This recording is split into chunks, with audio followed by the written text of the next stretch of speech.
ಪ್ರೀತಿಯುಳ್ಳ ದೇವಜನರೇ, ನಿಮ್ಮೆಲ್ಲರಿಗೂ ಯೇಸು ಕ್ರಿಸ್ತನ ಶ್ರೇಷ್ಠವಾದ ನಾಮದಲ್ಲಿ ವಂದನೆಗಳು. ತಂದೆಯಾದ ದೇವರಿಂದಲೂ ನಮ್ಮ ಕರ್ತನಾದ ಯೇಸು ಕ್ರಿಸ್ತನಿಂದಲೂ ನಿಮಗೆ ಕೃಪೆಯು ಶಾಂತಿಯೂ ಆಗಲಿ. ಈ ದಿನ ನಾನು ನಿಮ್ಮ ಜೊತೆಯಲ್ಲೇ ಮಾತನಾಡಲಿರುವಂಥ ವಿಷಯ ಕ್ರೈಸ್ತ ಜಯಭರಿತ ಜೀವನಕ್ಕೆ ದೇವರು ಕೊಡುವಂಥ 7 ಸೂತ್ರಗಳು ಅಥವಾ 7 ಸಂಗತಿಗಳು. ಅದಕ್ಕೆ ಆಧಾರವಾಗಿ 1 ಥೆಸಲೋನಿಕ 5ನೇ ಅಧ್ಯಾಯ 16ರಿಂದ 22ನೇ ವಾಕ್ಯದವರೆಗೆ ನಾವು ಓದಿಕೊಳ್ಳೋಣ. ಯಾವಾಗಲೂ ಸಂತೋಷಿಸಿರಿ, ಎಡಬಿಡದೆ ಪ್ರಾರ್ಥನೆ ಮಾಡಿರಿ, ಎಲ್ಲದರಲ್ಲಿ ಕೃತಜ್ಞತಾ ಸ್ತುತಿ ಮಾಡ್ರಿ. ಇದೇ ನಿಮ್ಮ ವಿಷಯವಾಗಿ ಕ್ರಿಸ್ತ ಯೇಸುವಿನಲ್ಲಿ ತೋರಿ ಬಂದ ದೇವರ ಚಿತ್ತ. ಪವಿತ್ರಾತ್ಮನನ್ನ ನಂದಿಸಬೇಡ್ರಿ, ಪ್ರವಾದನೆಗಳನ್ನ ಹೀನೈಸಬೇಡ್ರಿ, ಆದರೆ ಎಲ್ಲವನ್ನ ಪರಿಶೋಧಿಸಿ ಒಳ್ಳೆಯದನ್ನೇ ಭದ್ರವಾಗಿ ಹಿಡಿದುಕೊಳ್ಳ್ರಿ. ಸಕಲ ವಿಧವಾದ ಕೆಟ್ಟತನಕ್ಕೆ ದೂರವಾಗಿರ್ರಿ. ಒಂದು ನಿಮಿಷ ನಮ್ಮ ಕಣ್ಗಳನ್ನು ಮುಚ್ಚಿ ನಾವು ಪ್ರಾರ್ಥನೆ ಮಾಡೋಣ. ಪರಲೋಕದ ತಂದೆಯೇ, ನಿನ್ನ ಜೀವವುಳ್ಳ ವಾಕ್ಯಕ್ಕಾಗಿ ಸ್ತೋತ್ರ. ನೀನು ಮಾತನಾಡುವ ದೇವರು, ಅನುದಿನವೂ ನಮ್ಮೊಟ್ಟಿಗೆ ಮಾತನಾಡಲು ಬಯಸುವ ದೇವರು. ಈಗ ಓದಿದಂಥ ವಾಕ್ಯದ ಮುಖಾಂತರ ಪರಿಶುದ್ಧಾತ್ಮನೇ ನಮ್ಮ ಒಬ್ಬೊಬ್ಬರ ಸಂಗಡ ನೀವು ಮಾತನಾಡ್ರಿ. ನಿನ್ನ ವಾಕ್ಯದ ಬೆಳಕನ್ನ ನಮಗೆ ಚೆಲ್ರಿ. ನಮ್ಮ ಕಿವಿಗಳು ತೆರೆಯಲ್ಪಡಲಿ, ವಾಕ್ಯ ಒಳ್ಳೆಯ ನೆಲದಲ್ಲಿ ಬಿತ್ತಲ್ಪಡಲಿ. ದೇವರ ವಾಕ್ಯ ಎಲ್ಲ ಜನರಿಗೆ ಅರ್ಥವಾಗುವಂತೆ, ಆತ್ಮಿಕವಾಗಿ ಬೆಳೆಯುವಂತೆ ನಿನ್ನ ವಾಕ್ಯದಿಂದ ನಿನ್ನ ಜನರನ್ನ ಬ್ಲೆಸ್ ಮಾಡ್ರಪ್ಪ. ನಮ್ಮ ಪ್ರಾರ್ಥನೆ ಕೇಳಿದ ಪ್ರೀತಿಗಾಗಿ ಸ್ತೋತ್ರ, ಯೇಸುವಿನ ಹೆಸರಿನಲ್ಲಿ ತಂದೆಯೇ, ಆಮೆನ್. ಈಗ ಓದಿಕೊಂಡಂತ ವಾಕ್ಯ ಭಾಗದಲ್ಲಿ ಅಪೊಸ್ತಲ ಪೌಲನು ಜಯಭರಿತವಾದಂಥ ಜೀವಿತವನ್ನ ಜೀವಿಸುವುದಕ್ಕೆ 7 ಸಂಗತಿಗಳನ್ನ ಹೇಳುತ್ತಿದ್ದಾನೆ. ಈಗಾಗಲೇ ಆ ವಾಕ್ಯ ಭಾಗವನ್ನ ನಾವು ಓದಿಕೊಂಡಿದ್ದೇವೆ. ಅದರ ಮೊದಲ ವಾಕ್ಯ ಭಾಗದಲ್ಲಿ ನಾವು ನೋಡುವಾಗ 1 ಥೆಸಲೋನಿಕ 5ನೇ ಅಧ್ಯಾಯ 16ನೇ ವಾಕ್ಯ, ಆ ವಾಕ್ಯದಲ್ಲಿ ಹೇಳಲ್ಪಟ್ಟಿದೆ, ಯಾವಾಗಲೂ ಸಂತೋಷಿಸಿರಿ. ಮೊದಲನೇದಾಗಲೇ ದೇವರು ಹೇಳುತ್ತಾ ಇದ್ದಾರೆ, ಯಾವಾಗಲೂ ದೇವ ಜನರು ಸಂತೋಷ ಪಡಬೇಕಂತೆ. ನೋಡ್ರಿ, ದೇವ ಜನರು, ದೇವ ಮಕ್ಕಳು ಸಂತೋಷವಾಗಿರಬೇಕೆಂಬುದಾಗಿ ದೇವರ ಬಯಕೆಯಾಗಿದೆ. ನಮ್ಮ ಜೀವಿತದಲ್ಲಿ ಏನೇ ನಡೆಯಲಿ, ಏನೇ ಆಗಲಿ, ಏನೇ ಆದರೂ ನಾವು ಕರ್ತನಲ್ಲಿ ಸಂತೋಷಿಸಬೇಕು. ನನಗೆ ಆಗಾಗ ಪ್ರಾರ್ಥನೆಗಾಗಿ ಪ್ರಾರ್ಥನೆ ಕಾಲ್ಗಳು ಬರುವಾಗ ಕೆಲವು ತಾಯಿಂದರು ಫೋನ್ ಮಾಡಿ ಹೇಳ್ತಾ ಇರ್ತಾರೆ, ಅವರ ಮಕ್ಕಳು ಬಹಳ ಚಿಕ್ಕವರಿರ್ತಾರೆ, ಪಾಸ್ಟರ್ ನನ್ನ ಮಗು ರಾತ್ರಿ ಎಲ್ಲ ಅಳ್ತಾ ಇದೆ, ನಿದ್ರೆನೇ ಮಾಡ್ತಾ ಇಲ್ಲ, ದಯವಿಟ್ಟು ನನ್ನ ಮಗು ಅಳು ನಿಲ್ಲಿಸುವಂತೆ ಪ್ರೇಯರ್ ಮಾಡಿ ಪಾಸ್ಟರ್. ನೋಡ್ರಿ, ಯಾವುದೇ ತಂದೆ ತಾಯಿ ಆಗಲಿ ತಮ್ಮ ಮಕ್ಕಳು ಸಂತೋಷವಾಗಿರಬೇಕೆಂಬುದಾಗಿ ಬಯಸ್ತಾರೆ, ಅಳುತ್ತಾ ಇರಬೇಕೆಂಬುದಾಗಿ ಬಯಸೋದಿಲ್ಲ. ಅದೇ ವಿಧದಲ್ಲಿ ಪರಲೋಕದಲ್ಲಿರುವಂಥ ನಮ್ಮ ತಂದೆಯಾದ ದೇವರು ನಾವು ಹೇಗೆ ಜೀವಿಸಬೇಕಂತ ಹೇಳಿ ಬಯಸ್ತಾರಂತ ಹೇಳಿದ್ರೆ, ಸಂತೋಷವಾಗಿ ಜೀವಿಸಬೇಕೆಂಬುದಾಗಿ ದೇವರು ಬಯಸುತ್ತಾರೆ. ಬಲಗೈ ಮೇಲಕ್ಕೆತ್ತಿ ದೇವರಿಗೆ ಒಂದು ಒಳ್ಳೆಯ ಸ್ತೋತ್ರವನ್ನ ಹೇಳೋಣ. ಹಲ್ಲೆಲೂಯಾ. ಕೀರ್ತನೆ 118 24ನೇ ವಾಕ್ಯ, ಈ ದಿನವು ಯೆಹೋವನಿಂದಲೇ ನೇಮಕವಾದದ್ದು, ಇದರಲ್ಲಿ ನಾವು ಉಲ್ಲಾಸದಿಂದ ಆನಂದಿಸೋಣ. ಈ ದಿನ ಯಾರು ಉಂಟು ಮಾಡಿದಾರಂತೆ? ದೇವರು ಉಂಟು ಮಾಡಿದ್ದಾರಂತೆ. ದೇವರ ಮಕ್ಕಳಿಗೆ ಕೆಟ್ಟ ದಿನಗಳು ಇಲ್ಲ, ದೇವರ ಮಕ್ಕಳಿಗೆ ಕೆಟ್ಟ ಸಮಯವಿಲ್ಲ. ಪ್ರತಿಯೊಂದು ದಿನವನ್ನ ಸೈತಾನನ ಉಂಟು ಮಾಡಲಿಲ್ಲ, ಪ್ರತಿ ದಿನವನ್ನ ದೇವರು ಉಂಟು ಮಾಡಿದ್ದಾರೆ. ಯಾಕೆ ಉಂಟು ಮಾಡಿದ್ದಾರಂತೆ? ನಾವು ಉಲ್ಲಾಸದಿಂದ ಸಂತೋಷದಿಂದ ಇರುವುದಕ್ಕಾಗಿ. ಕೆಲವರೇನು ಹೇಳ್ತಾರೆ ಗೊತ್ತಾ, ಪಾಸ್ಟರ್ ನಮಗೆ ಒಳ್ಳೆಯದು ಸಂಭವಿಸಲಿ, ಒಳ್ಳೆಯದು ನಡೆಯಲಿ, ಆವಾಗ ನಾವು ಸಂತೋಷ ಪಡ್ತೇವೆ. ನೋಡ್ರಿ, ನಮ್ಮ ಜೀವನದಲ್ಲಿ ಅದು ಸಾಯುವವರೆಗೂ ಆಗೋದಿಲ್ಲ. ಏಕೆಂದರೆ ಜೀವನವೇ ಒಂದು ಜಂಜಾಟ, ಜೀವನವೇ ಒಂದು ಹೋರಾಟ. ಅದರ ಮಧ್ಯದಲ್ಲಿ ಕೂಡ ನಾವೇನ್ ಮಾಡ್ಬೇಕಂತ ಹೇಳಿದ್ರೆ ಸಂತೋಷವನ್ನ ಕಳೆದುಕೊಳ್ಳಬಾರದು, ನಾವು ಸಂತೋಷವಾಗಿ ಜೀವಿಸಬೇಕು. ಕೀರ್ತನೆ 68 3ನೇ ವಾಕ್ಯದಲ್ಲಿ ನಾವು ನೋಡುತ್ತೇವೆ, ನೀತಿವಂತರು ದೇವರ ಸನ್ನಿಧಿಯಲ್ಲಿ ಹರ್ಷಿಸುವರಂತೆ, ಉಲ್ಲಾಸಿಸುವರು, ಆನಂದ ಧ್ವನಿ ಮಾಡುವರೆಂಬುದಾಗಿ ವಾಕ್ಯ ಹೇಳ್ತದೆ. ನೋಡ್ರಿ, ನಮ್ಮ ಜೀವನ ಪಾಪದಲ್ಲಿ ಇತ್ತು. ಯೇಸು ಸ್ವಾಮಿ ನಮಗೋಸ್ಕರವಾಗಿ ರಕ್ತ ಸುರಿಸಿದ್ರು, ನಮಗೆ ರಕ್ಷಣೆಯನ್ನ ಕೊಟ್ಟರು. ಓ ಸ್ತೋತ್ರ, ಪಾಪದ ವಸ್ತ್ರವನ್ನ ತೆಗೆದು ದೇವರು ನಮಗೆ ರಕ್ಷಣೆಯ ವಸ್ತ್ರವನ್ನ ತೊಡಿಸಿದ್ದಾರೆ. ಯಾಕೆ ಗೊತ್ತಾ? ದುಃಖದಲ್ಲಿರೋದಕ್ಕ? ನೋ ನೋ ನೋ ನೋ, ಸಂತೋಷವಾಗಿರೋದಕ್ಕೆ. ಯೇಸು ಸ್ವಾಮಿ ಪರ್ವತ ಪ್ರಸಂಗದಲ್ಲಿ ಮತ್ತಾಯನು ಬರೆದ ಸುವಾರ್ತೆ 6ನೇ ಅಧ್ಯಾಯ 25ರಿಂದ 34ನೇ ವಚನವನ್ನ ನೋಡ್ರಿ. ಅಲ್ಲಿ ದೇವರು ಹೇಳ್ತಾ ಇದ್ರೆ, ಚಿಂತೆ ಮಾಡಬೇಡ್ರಿ, ನೀವೇನ್ ಮಾಡ್ರಿ, ನೀವ್ ಯಾವಾಗ್ಲೂ ಸಂತೋಷ ಪಡ್ರಿ. ನಮ್ಮ ಜೀವನ ಸಂತೋಷವಾಗಿ ಜೀವಿಸುವುದಕ್ಕಾಗಿ ದೇವರು ಮನುಷ್ಯನನ್ನ ಸೃಷ್ಟಿ ಮಾಡಿದರು. ನೋಡ್ರಿ, ಆದಾಮ ಹವ್ವಳನ್ನ ದೇವರು ಸೃಷ್ಟಿ ಮಾಡಿದಾಗ ಅವರ ಜೀವನ ಬಹಳ ಸಂತೋಷವಾಗಿತ್ತು. ಹಾಗಾದ್ರೆ ಆ ಸಂತೋಷ ಯಾವಾಗ ನಷ್ಟಪಡಿಸಿಕೊಂಡ್ರೆ ಗೊತ್ತಾ? ದೇವರ ಮಾತಿಗೆ ಅವಿಧೇಯರಾಗಿ ಪಾಪ ಮಾಡಿದಾಗ ಅವರು ತಮ್ಮ ಸಂತೋಷವನ್ನ ಕಳೆದುಕೊಂಡರು. ನೋಡ್ರಿ, ಜೀವನದಲ್ಲಿ ನಿರಾಶೆ, ಬಾಧೆ, ದುಃಖ ಈ ರೀತಿ ಇರುವುದಕ್ಕಾಗಿ ಮಾನವನನ್ನ ದೇವರು ಸೃಷ್ಟಿ ಮಾಡಲಿಲ್ಲ. ದೇವರು ನಮ್ಮನ್ನು ಯಾಕೆ ಸೃಷ್ಟಿ ಮಾಡಿದ್ದಾರೆ ಗೊತ್ತಾ? ನಾವು ಸಂತೋಷವಾಗಿರುವುದಕ್ಕಾಗಿ. ಯೋಹಾನ್ ಬರೆದ ಸುವಾರ್ತೆ 10ನೇ ಅಧ್ಯಾಯ 10ನೇ ವಾಕ್ಯದಲ್ಲಿ ನೋಡುತ್ತೇವೆ, ಕಳ್ಳನು ಕದ್ದುಕೊಳ್ಳುವುದಕ್ಕೂ ಕೊಯ್ಯುವುದಕ್ಕೂ ಹಾಳು ಮಾಡುವುದಕ್ಕೂ ಬರುತ್ತಾನೆ, ಹೊರತು ಮತ್ಯಾವುದಕ್ಕೂ ಬರುವುದಿಲ್ಲ. ನಾನಾದರೂ ಅವುಗಳಿಗೆ ಜೀವವು ಇರಬೇಕೆಂದಲು, ಅದು ಸಮೃದ್ಧಿಯಾಗಿ ಇರಬೇಕೆಂದಲು ಬಂದೆನು. ಈ ವಾಕ್ಯದಲ್ಲಿ 2 ಕಾರ್ಯ ನೋಡಬಹುದು. ಸೈತಾನನ ಯಾಕೆ ಬರ್ತಾನಂತೆ? ಕದ್ದುಕೊಂಡು ಹೋಗುವುದಕ್ಕೆ, ನಿಮ್ಮನ್ನ ಹಾಳು ಮಾಡುವುದಕ್ಕೆ. ನೋಡ್ರಿ, ಆದ್ರೆ ದೇವರು ಯಾಕೆ ಬರ್ತಾರಂತೆ? ನಮ್ಮ ಜೀವಿತದಲ್ಲಿ ಒಂದು ಸಮೃದ್ಧಿಯನ್ನ ಕೊಡೋದಿಕ್ಕೆ, ಸಂತೋಷವನ್ನ ಕೊಡೋದಿಕ್ಕೆ. ಓ ಸ್ತೋತ್ರ, ನಮ್ಮ ಜೀವನದಲ್ಲಿ ದೈವಿಕವಾದ ಆಶೀರ್ವಾದವನ್ನ ಕೊಡೋದಕ್ಕೆ, ಶಾಂತಿ ಸಮಾಧಾನವನ್ನ ಕೊಡೋದಕ್ಕೆ ದೇವರು ಬಂದಿದ್ದಾರೆ. ನೋಡ್ರಿ, ಇಲ್ಲಿ ದೇವರ ವಾಕ್ಯ ಹೇಳ್ತದೆ, ಸೈತಾನನು ಕದ್ದುಕೊಳ್ಳುವುದಕ್ಕೆ ಬರ್ತಾನಂತೆ. ಏನ್ ಕದ್ಕೊಂಡು ಹೋಗ್ತಾನೆ? ಸಾಧಾರಣವಾಗಿ ಒಬ್ಬ ಕಳ್ಳ ಇರೋದಾದ್ರೆ ಮನೆಗೆ ಅವನ ಕನ್ನ ಹಾಕಿದ್ರೆ ಮನೆಯಲ್ಲಿರುವ ಬಂಗಾರವನ್ನ ಕದ್ಕೊಳ್ತಾನೆ, ಹಣವನ್ನ ಕದ್ಕೊಳ್ತಾನೆ, ಬೆಳೆ ಬಾಳುವಂತ ವಸ್ತುಗಳನ್ನ ಕದ್ಕೊಳ್ತಾನೆ. ಆದ್ರೆ ಈ ಕಳ್ಳ ಇದಾನ ನೋಡ್ರಿ, ಯಾರು? ಈ ಸೈತಾನನ ಇದಾನಲ್ವಾ, ಅವನಿಗೆ ನಿಮ್ಮ ಬಂಗಾರ ಬೇಕಾಗಿಲ್ಲ. ಯಾಕಂದ್ರೆ ಅವನೇ ಪ್ರಪಂಚದ ದೇವರು, ಅವನ ಹತ್ರ ಜಾಸ್ತಿ ಎಲ್ಲ ಅವನ ಹತ್ರ ಇದೆ, ಆಸ್ತಿ ಪಾಸ್ತಿ ಎಲ್ಲ ಅವನ ಹತ್ರ ಇದೆ. ಅವನು ಏನ್ ಕದ್ಕೊಂಡು ಹೋಗ್ತಾನಂತ ಹೇಳಿದ್ರೆ, ನಿಮ್ಮ ಸಂತೋಷವನ್ನ ಕದ್ದುಕೊಂಡು ಹೋಗುತ್ತಾನೆ, ನಿಮ್ಮ ಸಮಾಧಾನವನ್ನ ಕದ್ದುಕೊಂಡು ಹೋಗ್ತಾನೆ. ಬೆಳಿಗ್ಗೆ ನೀವು ಹೇಳೋ ಮುಂಚೆನೆ ಅವನು ಬಂದ್ಬಿಟ್ಟು ಏನ್ ಮಾಡ್ತಾನೆ? ಮನೆಯೊಳಗಡೆ ಒಂದು ಗಲಿಬಿಲಿ, ಕುಟುಂಬದ ಒಳಗಡೆ ಒಂದು ನಿರಾಶೆ, ಕುಟುಂಬದಲ್ಲಿ ಒಂದು ದುಃಖವನ್ನ ಏರ್ಪಡಿಸಿ ಆ ದಿವಸ ನಿಮ್ಮ ಸಂತೋಷವನ್ನ ಹಾಳು ಮಾಡಿ ಬಿಡುತ್ತಾನೆ. ಪ್ರೀತಿಯುಳ್ಳ ದೇವ ಜನರೇ, ಓ ಸ್ತೋತ್ರ, ಸೈತಾನನಿಗೆ ಸ್ಥಳ ಕೊಡಬೇಡ್ರಿ, ನಿಮ್ಮ ಸಂತೋಷವನ್ನ ನಷ್ಟಪಡಿಸಿಕೊಳ್ಳಬೇಡ್ರಿ.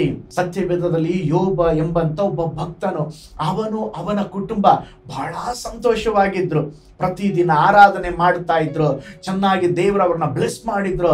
ಆದ್ರೆ ಸೈತಾನಿಗೆ ಇಷ್ಟನೇ ಆಗ್ಲಿಲ್ರಿ. ಏನ್ ಮಾಡ್ತಾ ಇದ್ದಾನೆ? ದೇವರ ಬಳಿ ಹೋಗ್ಬಿಟ್ಟು ಅವನು ಭಕ್ತಿ ಉಳ್ಳವನಾಗಿದ್ದಾನೆ. ಕಾರಣ ಏನಂದ್ರೆ, ನೀವೆಲ್ಲ ಬ್ಲೆಸ್ ಮಾಡಿದ್ದೀರಾ, ನನಗೊಂದು ಚಾನ್ಸ್ ಕೊಡ್ರಿ, ಅವನ ಜೀವಿತವನ್ನ ಹೆಂಗ್ ಮಾಡ್ತೀನಿ ನೋಡ್ರಿ, ನಿಮ್ಮನ್ನು ಮರೆಯೋ ತರ ಮಾಡ್ಬಿಡ್ತಾರೆ, ಹಂಗೆ ಹೆಂಗಂತ ಏನೇನೋ ಹೇಳ್ದ. ಆದ್ರೆ ದೇವರು ಕೂಡ ಭಕ್ತನಾದ ಯೋಬನ ಮೇಲೆ ನಂಬಿಕೆ ಇಟ್ಟು ಅವನನ್ನ ಶೋಧಿಸುವುದಕ್ಕೆ ಅಪ್ಪನೆ ಕೊಟ್ರು. ಆದ್ರೆ ಅವನ ಜೀವನದಲ್ಲಿ ಇದ್ದಂತ ಎಲ್ಲ ಸಂತೋಷವನ್ನ ಒಂದು ದಿವಸದಲ್ಲಿ ಎಲ್ಲ ಅವನಿಗಿದ್ದಂತ ಎಲ್ಲ ಆಸ್ತಿ ಪಾಸ್ತಿ ಮಕ್ಕಳು ಎಲ್ಲವನ್ನ ಕಳ್ಕೊಂಡ. ಆದ್ರೂ ಅವನ ದೇವರಲ್ಲಿ ಇದ್ದಂತ ಸಂತೋಷವನ್ನ ಕಳೆದುಕೊಳ್ಳಲಿಲ್ಲ. ಪ್ರೀತಿಯುಳ್ಳ ದೇವಜನರೇ, ನಿಮ್ಮ ಜೀವಿತ ಸಂತೋಷವಾಗಿರುವುದಕ್ಕಾಗಿ, ನಿಮ್ಮ ಕುಟುಂಬ ಸಂತೋಷವಾಗಿರುವುದಕ್ಕಾಗಿ ದೇವರು ಬಯಸುತ್ತಾ ಇದ್ದಾರೆ. ಅದಕ್ಕೆ ಇಲ್ಲಿ ನಾವು ನೋಡುತ್ತಾ ಇದ್ದೇವೆ. ಮೊದಲನೇದಾಗಿ ಇಲ್ಲಿ ಅಪೊಸ್ತಲ ಪೌಲನು ಹೇಳುತ್ತಾ ಇದ್ದಾನೆ, ನೀವು ಯಾವಾಗಲೂ ಸಂತೋಷವಾಗಿರ್ರಿ. ಹಾಗಾದ್ರೆ ನಾವು ಯಾವ ಸಂದರ್ಭದಲ್ಲಿ ಸಂತೋಷವಾಗಿರಬೇಕು? ಎಲ್ಲ ಸಮಯದಲ್ಲೂ.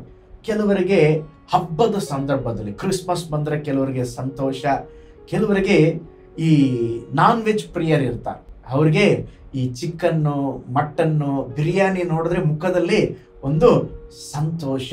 ಕೆಲವು ಸಹೋದರಿಯರು ಇರ್ತಾರೆ, ಅವರಿಗೆ ಬಟ್ಟೆ ಅಂದ್ರೆ ಬಹಳ ಸಂತೋಷ. ಅದು ಗಂಡ ಒಂದು ಸೀರೆ ಅಥವಾ ಏನಾದ್ರೂ ಕೊಡಿಸಿಬಿಟ್ರೆ ಅವರ ಸಂತೋಷಕ್ಕೆ ಮಿತಿಯೇ ಇಲ್ಲ.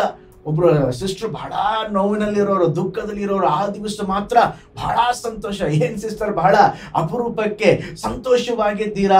ಪಾಸ್ಟರ್, ಅಪರೂಪಕ್ಕೆ ನನ್ನ ಗಂಡ ಸೀರೆ ಕೊಡಿಸಿದ್ದಾರೆ ಪಾಸ್ಟರ್. ನೋಡ್ರಿ, ಹಲವು ಕಾರಣಗಳಿದೆ ಸಂತೋಷ ಪಡುವುದಕ್ಕೆ. ಆದ್ರೆ ಅಪೊಸ್ತಲ ಪೌಲನಿಗೂ ಕೂಡ ಒಂದು ಸಂತೋಷ ಇತ್ತು. ಯಾವ ಸಂದರ್ಭದಲ್ಲಿ ಗೊತ್ತಾ? ಫಿಲಿಪ್ಪ ಪತ್ರಿಕೆ 4ನೇ ಅಧ್ಯಾಯ 4ನೇ ವಾಕ್ಯ. ಆ ವಾಕ್ಯದಲ್ಲಿ ನೋಡುತ್ತೇವೆ, ಯಾವಾಗಲೂ ಕರ್ತನಲ್ಲಿ ಸಂತೋಷಿಸಿರಿ. ಅಪೊಸ್ತಲ ಪೌಲನು ಈ ಮಾತನ್ನ ಬರೆಯುವಾಗ ಅರಮನೆಯಲ್ಲಿ ಇಲ್ಲ. ಎಲ್ಲಿದ್ದಾನೆ? ಸೆರೆಮನೆಯಲ್ಲಿದ್ದಾನೆ. ಅವನ ಕೆಲವು ಪತ್ರಿಕೆಗಳನ್ನ ಸೆರೆಮನೆಯ ಪತ್ರಿಕೆಗಳಂತ ಹೇಳಲ್ಪಟ್ಟಿವೆ. ಯಾಕೆಂತ ಹೇಳಿದ್ರೆ, ಸೆರೆಮನೆಯಲ್ಲಿ ಇದ್ದುಕೊಂಡು ಬರೆದಂತ ಪತ್ರಿಕೆಗಳು. ಸೆರೆಮನೆಯ ಒಳಗಡೆ ಇದ್ದುಕೊಂಡು, ಯಾಕೆ ಆ ಸೆರೆಮನೆಯ ಒಳಗೆ ಅಥವಾ ಜೈಲೊಳಗೆ ಇದಾನಂತ ಹೇಳಿದ್ರೆ, ಯೇಸುವಿನ ನಿಮಿತ್ತ, ಸುವಾರ್ತೆಯ ನಿಮಿತ್ತ.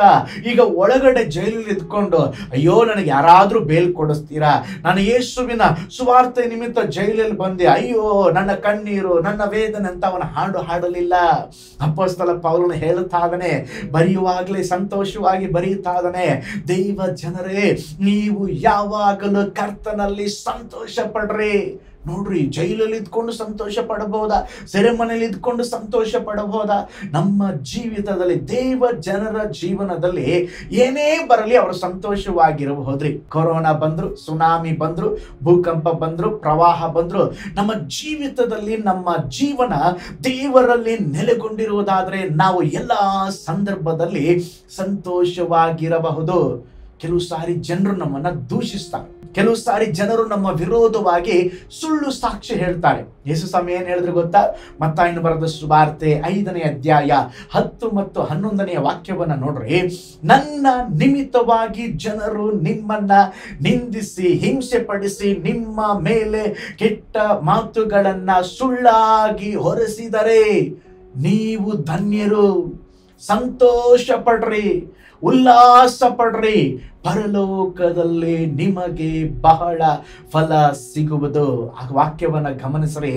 ಆ ವಾಕ್ಯದಲ್ಲಿ ಹೇಳಲ್ಪಟ್ಟಿದೆ, ಜನರು ನನ್ನ ನಿಮಿತ್ತವಾಗಿ. ನಾವು ಕಡೇ ದಿನಗಳಲ್ಲಿ ಇದ್ದೇವೆ. ಈ ದಿನಗಳಲ್ಲಿ ಕ್ರೈಸ್ತರು ಹಿಂಸೆಗೆ ಒಳಗಾಗುತ್ತಾ ಇದ್ದಾರೆ. ನಾವು ದೇವರನ್ನ ನಂಬಿದ್ದಕ್ಕೆ ಅನೇಕ ಜನರು ನಮ್ಮ ವಿರೋಧವಾಗಿ ಎದ್ದಿದ್ದಾರೆ. ಯೇಸುವಿನ ನಿಮಿತ್ತವಾಗಿ ಯಾರಾದ್ರೂ ನಮ್ಮನ್ನ ಬೈದ್ರೆ, ಯಾರಾದ್ರೂ ನಮ್ಮನ್ನ ಹೊಡೆದ್ರೆ, ಯಾರಾದ್ರೂ ನಮ್ಮ ಬಗ್ಗೆ ತಪ್ಪು ವಂದತಿಗಳನ್ನ ಹರಡಿದ್ರೆ ನಾವೇನ್ ಮಾಡ್ಬೇಕ್ರಿ? ಒಂದು ಮೂಲೆಗೆ ಹೋಗಿ, ಅಯ್ಯೋ ದೇವ್ರೆ, ನಿನ್ನನ್ನ ನಂಬಿದೆ, ನನಗೆ ಯಾಕೆ ಹೀಗಾಯಿತು, ನಾನು ನಿನ್ನ ಮಗಳಲ್ವಾ, ನನಗೆ ಯಾಕೆ ಇದನ್ನು ಅನುಮತಿಸಿದ್ರಿ ಅಂತ ನೀವು ಕಣ್ಣೀರಿನಿಂದ ಹಾಡನ್ನ ಹಾಡ್ರಿ ಅಂತ ಏಸಪ್ಪ ಹೇಳಲಿಲ್ಲ. ಏಸಪ್ಪ ಹೇಳ್ತಾ ಇದ್ದಾರೆ, ಆ ಥರ ಬಂದ್ರೆ ನೀವು ಆಶೀರ್ವದಿಸಲ್ಪಟ್ಟಂತ ಜನರು ನಿಮ್ಮನ್ನ ವಿರೋಧಿಸ್ತಾ ಇದ್ದಾರ, ನಿಮ್ಮ ಜೀವನದಲ್ಲಿ ಕಷ್ಟಗಳು ಬರ್ತಾ ಇದೆಯಾ, ಹೋರಾಟಗಳು ಬರ್ತಾ ಇದೆಯಾ, ಸಂತೋಷ ಪಡ್ರಿ. ನೀವು ಒಳ್ಳೆಯದನ್ನ ಮಾಡಿ ಕೆಟ್ಟದ್ದನ್ನ ಅನುಭವಿಸಿದರೆ ಸಂತೋಷ ಪಡ್ರಿ. ಮಾಡದ ತಪ್ಪಿಗೆ ನಿಮ್ಮ ಮೇಲೆ ದೂಷಣೆಗಳನ್ನ ಹೊರಿಸಿದರೆ ಸಂತೋಷ ಪಡ್ರಿ. ಯಾಕಂದ್ರೆ ಯೇಸು ಸ್ವಾಮಿ ಹೇಳಿದ್ದಾರೆ, ಓ ಸ್ತೋತ್ರ, ನೀವು ಸಂತೋಷ ಪಡ್ರಿ, ಉಲ್ಲಾಸ ಪಡ್ರಿ. ನೋಡ್ರಿ, ಹಾಗಾದ್ರೆ ದೇವ ಮಕ್ಕಳು ಎಲ್ಲಾ ಸಂದರ್ಭದಲ್ಲಿ ಸಂತೋಷವಾಗಿರಬಹುದು. ಹಬಕ್ಕೂಕ ಎಂಬಂತ ಪ್ರವಾದಿ, ಅವನ ಗ್ರಂಥದಲ್ಲಿ ನೋಡುವಾಗ ಅವನಿಗೇನು ಕೋಪ ಅಂದ್ರೆ ದೇವ್ರ ಮೇಲೆ, ದೇವ್ರೆ, ಈ ಅನೀತಿವಂತರು ಯಾಕೆ ಬೆಳೀತಾ ಇದ್ದಾರೆ? ಅವ್ರು ಚೆನ್ನಾಗೇ ಇದಾರಲ್ವಾ, ಅವ್ರಿಗೇನು ಆಗ್ತಾನೆ ಇಲ್ಲ. ಆದ್ರೆ ದೇವ ಭಕ್ತರಿಗೆ, ನೀತಿವಂತರಿಗೆ ಅನೇಕ ಕಷ್ಟಗಳು ಬರ್ತಾ ಇದೆ. ಪ್ರಶ್ನೆ ಮೇಲೆ ಪ್ರಶ್ನೆ ಕೇಳ್ದ. ಕೊನೆಯದಾಗಿ ಹಬಕ್ಕೂಕ ಪ್ರವಾದಿ ಹೇಳ್ತಾನೆ. ಹಬಕ್ಕೂಕನ ಗ್ರಂಥ 3ನೇ ಅಧ್ಯಾಯ 17 ಮತ್ತು 18ನೇ ವಾಕ್ಯ ಅವನು ಹೇಳುತ್ತಾನೆ, ಅಂಜುರವು ಚಿಗುರದಿದ್ದರು, ದ್ರಾಕ್ಷಾಲತೆಗಳಲ್ಲಿ ಹಣ್ಣು ಸಿಕ್ಕದಿದ್ದರು, ಎಣ್ಣೆ ಮರಗಳ ಉತ್ಪತ್ತಿಯು ಶೂನ್ಯವಾದರು, ಹೊಲ ಗದ್ದೆಗಳು ಆಹಾರವನ್ನ ಕೊಡದೆ ಹೋದರು, ಹಿಂಡು ಹಟ್ಟಿಯೊಳಗಿಂದ ನಾಶವಾದರು, ಮಂದೆಯು ಕೊಟ್ಟೆಗಳೊಳಗೆ ಇಲ್ಲದಿದ್ದರು, ನಾನು ಯೆಹೋವನಲ್ಲಿ ಉಲ್ಲಾಸಿಸುವೆನು, ನನ್ನ ರಕ್ಷಕನಾದ ದೇವರಲ್ಲಿ ಆನಂದಿಸುವೆನು. ಕೈಗಳತ್ತೆ ದೇವರಿಗೆ ಸ್ತೋತ್ರ ಮಾಡೋಣ. ಹಲ್ಲೆಲೂಯಾ. ಅವನು ದೊಡ್ಡ ಲಿಸ್ಟ್ ಅನ್ನೇ ಹೇಳ್ತಾ ಇದ್ದಾನೆ. ನನ್ನ ಜೀವನದಲ್ಲಿ ಏನೇ ನಡೆಯಲಿ, ಏನೇ ಆಗಲಿ, ನಾನು ಮಾತ್ರ ಏನ್ ಮಾಡ್ತಾನೆ? ದೇವರಲ್ಲಿ ಉಲ್ಲಾಸಿಸುತ್ತೇನೆ, ನನ್ನ ಕರ್ತನಲ್ಲಿ ಆನಂದಿಸುತ್ತೇನೆ. ಇವತ್ತು ಎಷ್ಟು ಜನ ಹೇಳಲಿಕ್ಕೆ ಸಾಧ್ಯ? ಕರ್ತನೇ, ನನ್ನ ಜೀವನದಲ್ಲಿ ಏನು ಬಂದ್ರು ನಾನು ಸಂತೋಷವಾಗಿರ್ತೇನೆ. ನೀನು ಕೊಟ್ಟಂತ ಸಂತೋಷವನ್ನು ನಾನು ಕಳೆದುಕೊಳ್ಳೋದಿಲ್ಲ. ಪರಿಸ್ಥಿತಿಗಳಿಗೆ, ಸ್ಥಿತಿಗತಿಗಳಿಗೆ, ಸಮಸ್ಯೆಗಳಿಗೆ ಹೆದರಿ ನನ್ನ ಸಂತೋಷವನ್ನ ನಾನು ಕಳೆದುಕೊಳ್ಳೋದಿಲ್ಲ. ನೀನು ನನ್ನ ಸಂತೋಷವಾಗಿದ್ದೀಯಾ, ನೀನು ನನ್ನ ಬಲವಾಗಿದ್ದೀಯಾ. ಹಲ್ಲೆಲೂಯಾ. ಪ್ರೀತಿಯುಳ್ಳ ದೇವ ಜನರೇ, ಮೊದಲನೇದಾಗಿ ನಾವು ಯಾವಾಗಲೂ ಸಂತೋಷ ಉಳ್ಳವರಾಗಿರಬೇಕು. ನಾವು ಯಾವಾಗಲೂ ಕರ್ತನ ಸಮ್ಮುಖದಲ್ಲಿ ಸಂತೋಷವಿರಬೇಕು. ಸಂತೋಷ ಎಲ್ಲಿ ಸಿಗುತ್ತ್ರಿ? ಹಾಸ್ಪಿಟಲ್ ಸಿಗುತ್ತಾ? ನೋ. ಕಂಪನಿಯಲ್ಲಿ ಸಿಗುತ್ತಾ? ನೋ. ಎಲ್ಲಿ ಸಿಗುತ್ತೆ? ದೇವರ ವಾಕ್ಯ ಹೇಳ್ತದೆ, ಕೀರ್ತನೆ 16:11 ವಾಕ್ಯ, ಕರ್ತನ ಸಮ್ಮುಖದಲ್ಲಿ ಪರಿಪೂರ್ಣ ಸಂತೋಷವಿದೆ. ಎಲ್ಲಿ ಸಂತೋಷವಿದೆ? ದೇವರ ಸಮ್ಮುಖದಲ್ಲಿ. ಪಾಸ್ಟರ್, ಕೆಲವರೆಲ್ಲ ಹೇಳ್ತಾರೆ, ಯಾಕೆ ಕುಡಿತಾರೆ? ಅದೇನೋ ಪಾಸ್ಟರ್ ಸ್ವಲ್ಪ ಸಂತೋಷ. No no no. ಈ ಸಾರಾಯಿ, ಗೀರಾಯಿ ಅವೆಲ್ಲ ಸಂತೋಷ ಕೊಡೋದಿಲ್ಲ. ಅವೆಲ್ಲ ತಾತ್ಕಾಲಿಕ ಸಂತೋಷ. ಲೋಕ ಕೊಡುವ ಯಾವುದೇ ಇರಲಿ, ಅದರಲ್ಲಿ ಸಂತೋಷನೇ ಇಲ್ಲ. ಅದು ಅಲ್ಪ ಸುಖಕ್ಕಾಗಿ, ಅದಾದ್ಮೇಲೆ ಮತ್ತೆ ನಮ್ಮ ಮನಸ್ಸಾಕ್ಷಿ ಚುಚ್ಚುತ್ತಾ ಇರ್ತದೆ. ಆದ್ರೆ ಪರಿಪೂರ್ಣ ಸಂತೋಷ ಎಲ್ಲಿದೆ? ದೇವರ ಸಮ್ಮುಖದಲ್ಲಿ. ಅದಕ್ಕೆ ನೆಹೆಮೀಯನ ಹೇಳ್ತಾನೆ, ಆತನ 8ನೇ ಅಧ್ಯಾಯ 10ನೇ ವಾಕ್ಯದಲ್ಲಿ, ನೆಹೆಮೀಯನ ಗ್ರಂಥದಲ್ಲಿ, ಕರ್ತನ ಬಲವೇ ನಮ್ಮ ಸಂತೋಷ, ಅಥವಾ ಕರ್ತನ ಆನಂದವೇ ನಮ್ಮ ಬಲ ಎಂಬುದಾಗಿ ಹೇಳುತ್ತಾ ಇದ್ದಾನೆ. ಹಾಗಿರುವುದಾದ್ರೆ ನಮ್ಮ ಜೀವಿತದಲ್ಲಿ ಸ್ತೋತ್ರ, ಜಯದ ಜೀವನಕ್ಕೆ ಇರುವಂತ ಮೊದಲ ಹೆಜ್ಜೆ ಏನಂದ್ರೆ, ನಾವು ಯಾವಾಗಲೂ ಕರ್ತನಲ್ಲಿ ಸಂತೋಷ ಪಡಬೇಕು. ಎರಡನೇದಾಗಿ ಆ ವಾಕ್ಯದಲ್ಲಿ ನೋಡ್ತೇವೆ, 1 ಥೆಸಲೋನಿಕ 5ನೇ ಅಧ್ಯಾಯ 16ನೇ ವಾಕ್ಯ, 2ನೇ ಭಾಗವನ್ನು ಓದಿಕೊಳ್ಳೋಣ. ಅಲ್ಲಿ ನೋಡುತ್ತೇವೆ, ಮೊದಲನೇದಾಗಿ ಯಾವಾಗಲೂ ಸಂತೋಷಿಸಿರಿ, ಎರಡನೇದಾಗಿ ಎಡ ಬಿಡದೆ ಪ್ರಾರ್ಥನೆ ಮಾಡಿರಿ. ನಾವೇನ್ ಮಾಡ್ಬೇಕಂತೆ? ಎಡ ಬಿಡದೆ ಪ್ರಾರ್ಥನೆ ಮಾಡಬೇಕಂತೆ. ನೋಡ್ರಿ, ಇಲ್ಲಿ ದೇವ ಮಕ್ಕಳು ಪ್ರಾರ್ಥನೆ ಮಾಡ್ತಾ ಇದ್ದಾರೆ. ಏನ್ ಪ್ರಾಬ್ಲಮ್ ಅಂದ್ರೆ, ಎಡಬಿಡದೆ ಪ್ರಾರ್ಥನೆ ಮಾಡೋದಿಲ್ಲ. ಆದ್ರೆ ಇಲ್ಲಿ ದೇವ್ರು ಹೇಳ್ತಾ ಇದ್ದಾರೆ, ನಾವು ಎಡಬಿಡದೆ ಪ್ರಾರ್ಥನೆ ಮಾಡ್ಬೇಕಂತೆ. ಸೈತಾನನ ಏನ್ ಮಾಡ್ತಾನಂದ್ರೆ, ನೀವು ಸಾಧಾರಣ ಪ್ರೇಯರ್ ಮಾಡುತ್ತಾ ಇರೋದಾದ್ರೆ ನಿಮ್ ಪ್ರಾರ್ಥನೆಗೆ ತಡೆ ಮಾಡೋದಿಲ್ಲ. ಒಂದು ವಿಷಯ ಇಟ್ಟು ಎಡಬಿಡದೆ ನೀವು ಪ್ರಾರ್ಥಿಸ್ತಾ ಇದ್ರೆ ಸೈತಾನ ತಡೆ ಮಾಡ್ತಾನೆ. ಹೇಗೆಂತ ಹೇಳಿದ್ರೆ ಗೊತ್ತು, ನೀವು ಎಡಬಿಡದೆ ಪ್ರಾರ್ಥನೆ ಮಾಡಿದ್ರೆ ಜಯ ನಿಮ್ಮದಾಗುತ್ತದೆ, ಬಿಡುಗಡೆ ನಿಮ್ಮದಾಗ್ತದೆ. ಆದ್ರಿಂದ ಏನ್ ಮಾಡ್ತಾನೆ? ನಿಮಗೆ ತಡೆಯನ್ನ ಒಡ್ಡುತ್ತಾನೆ. ದೇವ ಮಕ್ಕಳು ಯಾವುದಾದರೂ ಒಂದು ಕಾರ್ಯಕ್ಕಾಗಿ ಕೆಲವು ದಿವಸಗಳು ಪ್ರಾರ್ಥಿಸಿ ಅದಕ್ಕೆ ಕೂಡಲೇ ಪ್ರತ್ಯುತ್ತರವನ್ನ ಹೊಂದಿಕೊಳ್ಳದೆ ಇರುವಾಗ ಅವರ ಹೃದಯಗಳಲ್ಲಿ ಸೈತಾನನು ಬೇಸರವನ್ನ ಹುಟ್ಟಿಸುತ್ತಾನೆ. ಕೆಲವರು ಇಂಥ ಬೇಸರಕ್ಕೆ ಸ್ಥಳ ಕೊಟ್ಟು ಪ್ರಾರ್ಥನೆ ಮಾಡುವುದಿಲ್ಲ. ಕೆಲವರು ಇನ್ನು ಪ್ರಾರ್ಥಿಸಿ ಏನು ಪಡೆದುಕೊಂಡೆವು ಎಂಬುದಾಗಿ ಅಲ್ಲೇ ಸ್ಟಾಪ್ ಮಾಡ್ತಾರೆ. ಇನ್ನು ಸ್ವಲ್ಪ ಮಂದಿ ಪ್ರಾರ್ಥಿಸಿದರೂ ಪ್ರಾರ್ಥಿಸದೆ ಹೋದಿರು ಸಂಭವಿಸಬೇಕಾದದ್ದು ಸಂಭವಿಸಿಯೇ ತೀರುತ್ತದೆ ಎಂಬಂತ ಯೋಚನೆಯಿಂದ ಪ್ರಾರ್ಥನೆಯನ್ನ ಬಿಟ್ಟು ಬಿಡುತ್ತಾರೆ. ಈ ರೀತಿಯ ಬೇಸರವು ಸೈತಾನನ ಒಂದು ಶಕ್ತಿಯುತವಾದ ಆಯುಧ ಎಂಬುದನ್ನ ದೇವ ಮಕ್ಕಳು ಮರೆಯಬಾರದು. ಅದಕ್ಕೆ ಅಪೊಸ್ತಲ ಪೌಲನು ಹೇಳ್ತಾನೆ, ಎಡ ಬಿಡದೆ ಪ್ರಾರ್ಥನೆ ಮಾಡ್ರಿ. ಯೇಸು ಸ್ವಾಮಿ ಕೂಡ ಲೂಕನ ಬರೆದ ಸುವಾರ್ತೆ 18ನೇ ಅಧ್ಯಾಯ 1ನೇ ವಾಕ್ಯದಲ್ಲಿ ನೋಡ್ತೇವೆ, ಬೇಸರಗೊಳ್ಳದೆ ಪ್ರಾರ್ಥನೆ ಮಾಡ್ರಿ. ಕೊಲೊಸ್ಸೆ ಪತ್ರಿಕೆ 4ನೇ ಅಧ್ಯಾಯ 2ನೇ ವಾಕ್ಯದಲ್ಲಿ ನೋಡ್ತೇವೆ, ಪ್ರಾರ್ಥನೆಯನ್ನ ತಪ್ಪದೆ ಮಾಡುವವರಾಗಿ. ನೋಡ್ರಿ, ಅನೇಕ ದೇವಭಕ್ತರು ಪ್ರಾರ್ಥಿಸಿದ್ದಾರೆ. ದಾನಿಯೇಲನು ಎಡಬಿಡದೆ 21 ದಿನಗಳ ಕಾಲ ಕಾಲ ಪ್ರಾರ್ಥನೆ ಮಾಡಿದ. ಅವನ ಪ್ರಾರ್ಥನೆ 1ನೇ ದಿನದಲ್ಲಿ ಮುಟ್ಟಲ್ಪಟ್ಟರೂ ಕೂಡ 21 ದಿನಗಳು ಎಡಬಿಡದೆ ಪ್ರಾರ್ಥಿಸಿದ. ಕಾನ್ಯಾನ ಸ್ತ್ರೀ ಯೇಸುವಿನ ಬಳಿಗೆ ತನ್ನ ಮಗಳ ಸೌಖ್ಯಕ್ಕಾಗಿ 1 ಸಾರಿ ಬೇಡಿಕೊಂಡ್ಲು. ಯೇಸು ಸ್ವಾಮಿ ಮಾತನಾಡಲಿಲ್ಲ. 2 ಸಾರಿ ಬೇಡಿಕೊಂಡ್ಲು, ಮಾತನಾಡಲಿಲ್ಲ. ಎಡಬಿಡದೆ 3ನೇ ಸಾರಿ ಬೇಡಿಕೊಂಡಾಗ ಅದ್ಭುತ ನಡೆಯಿತು.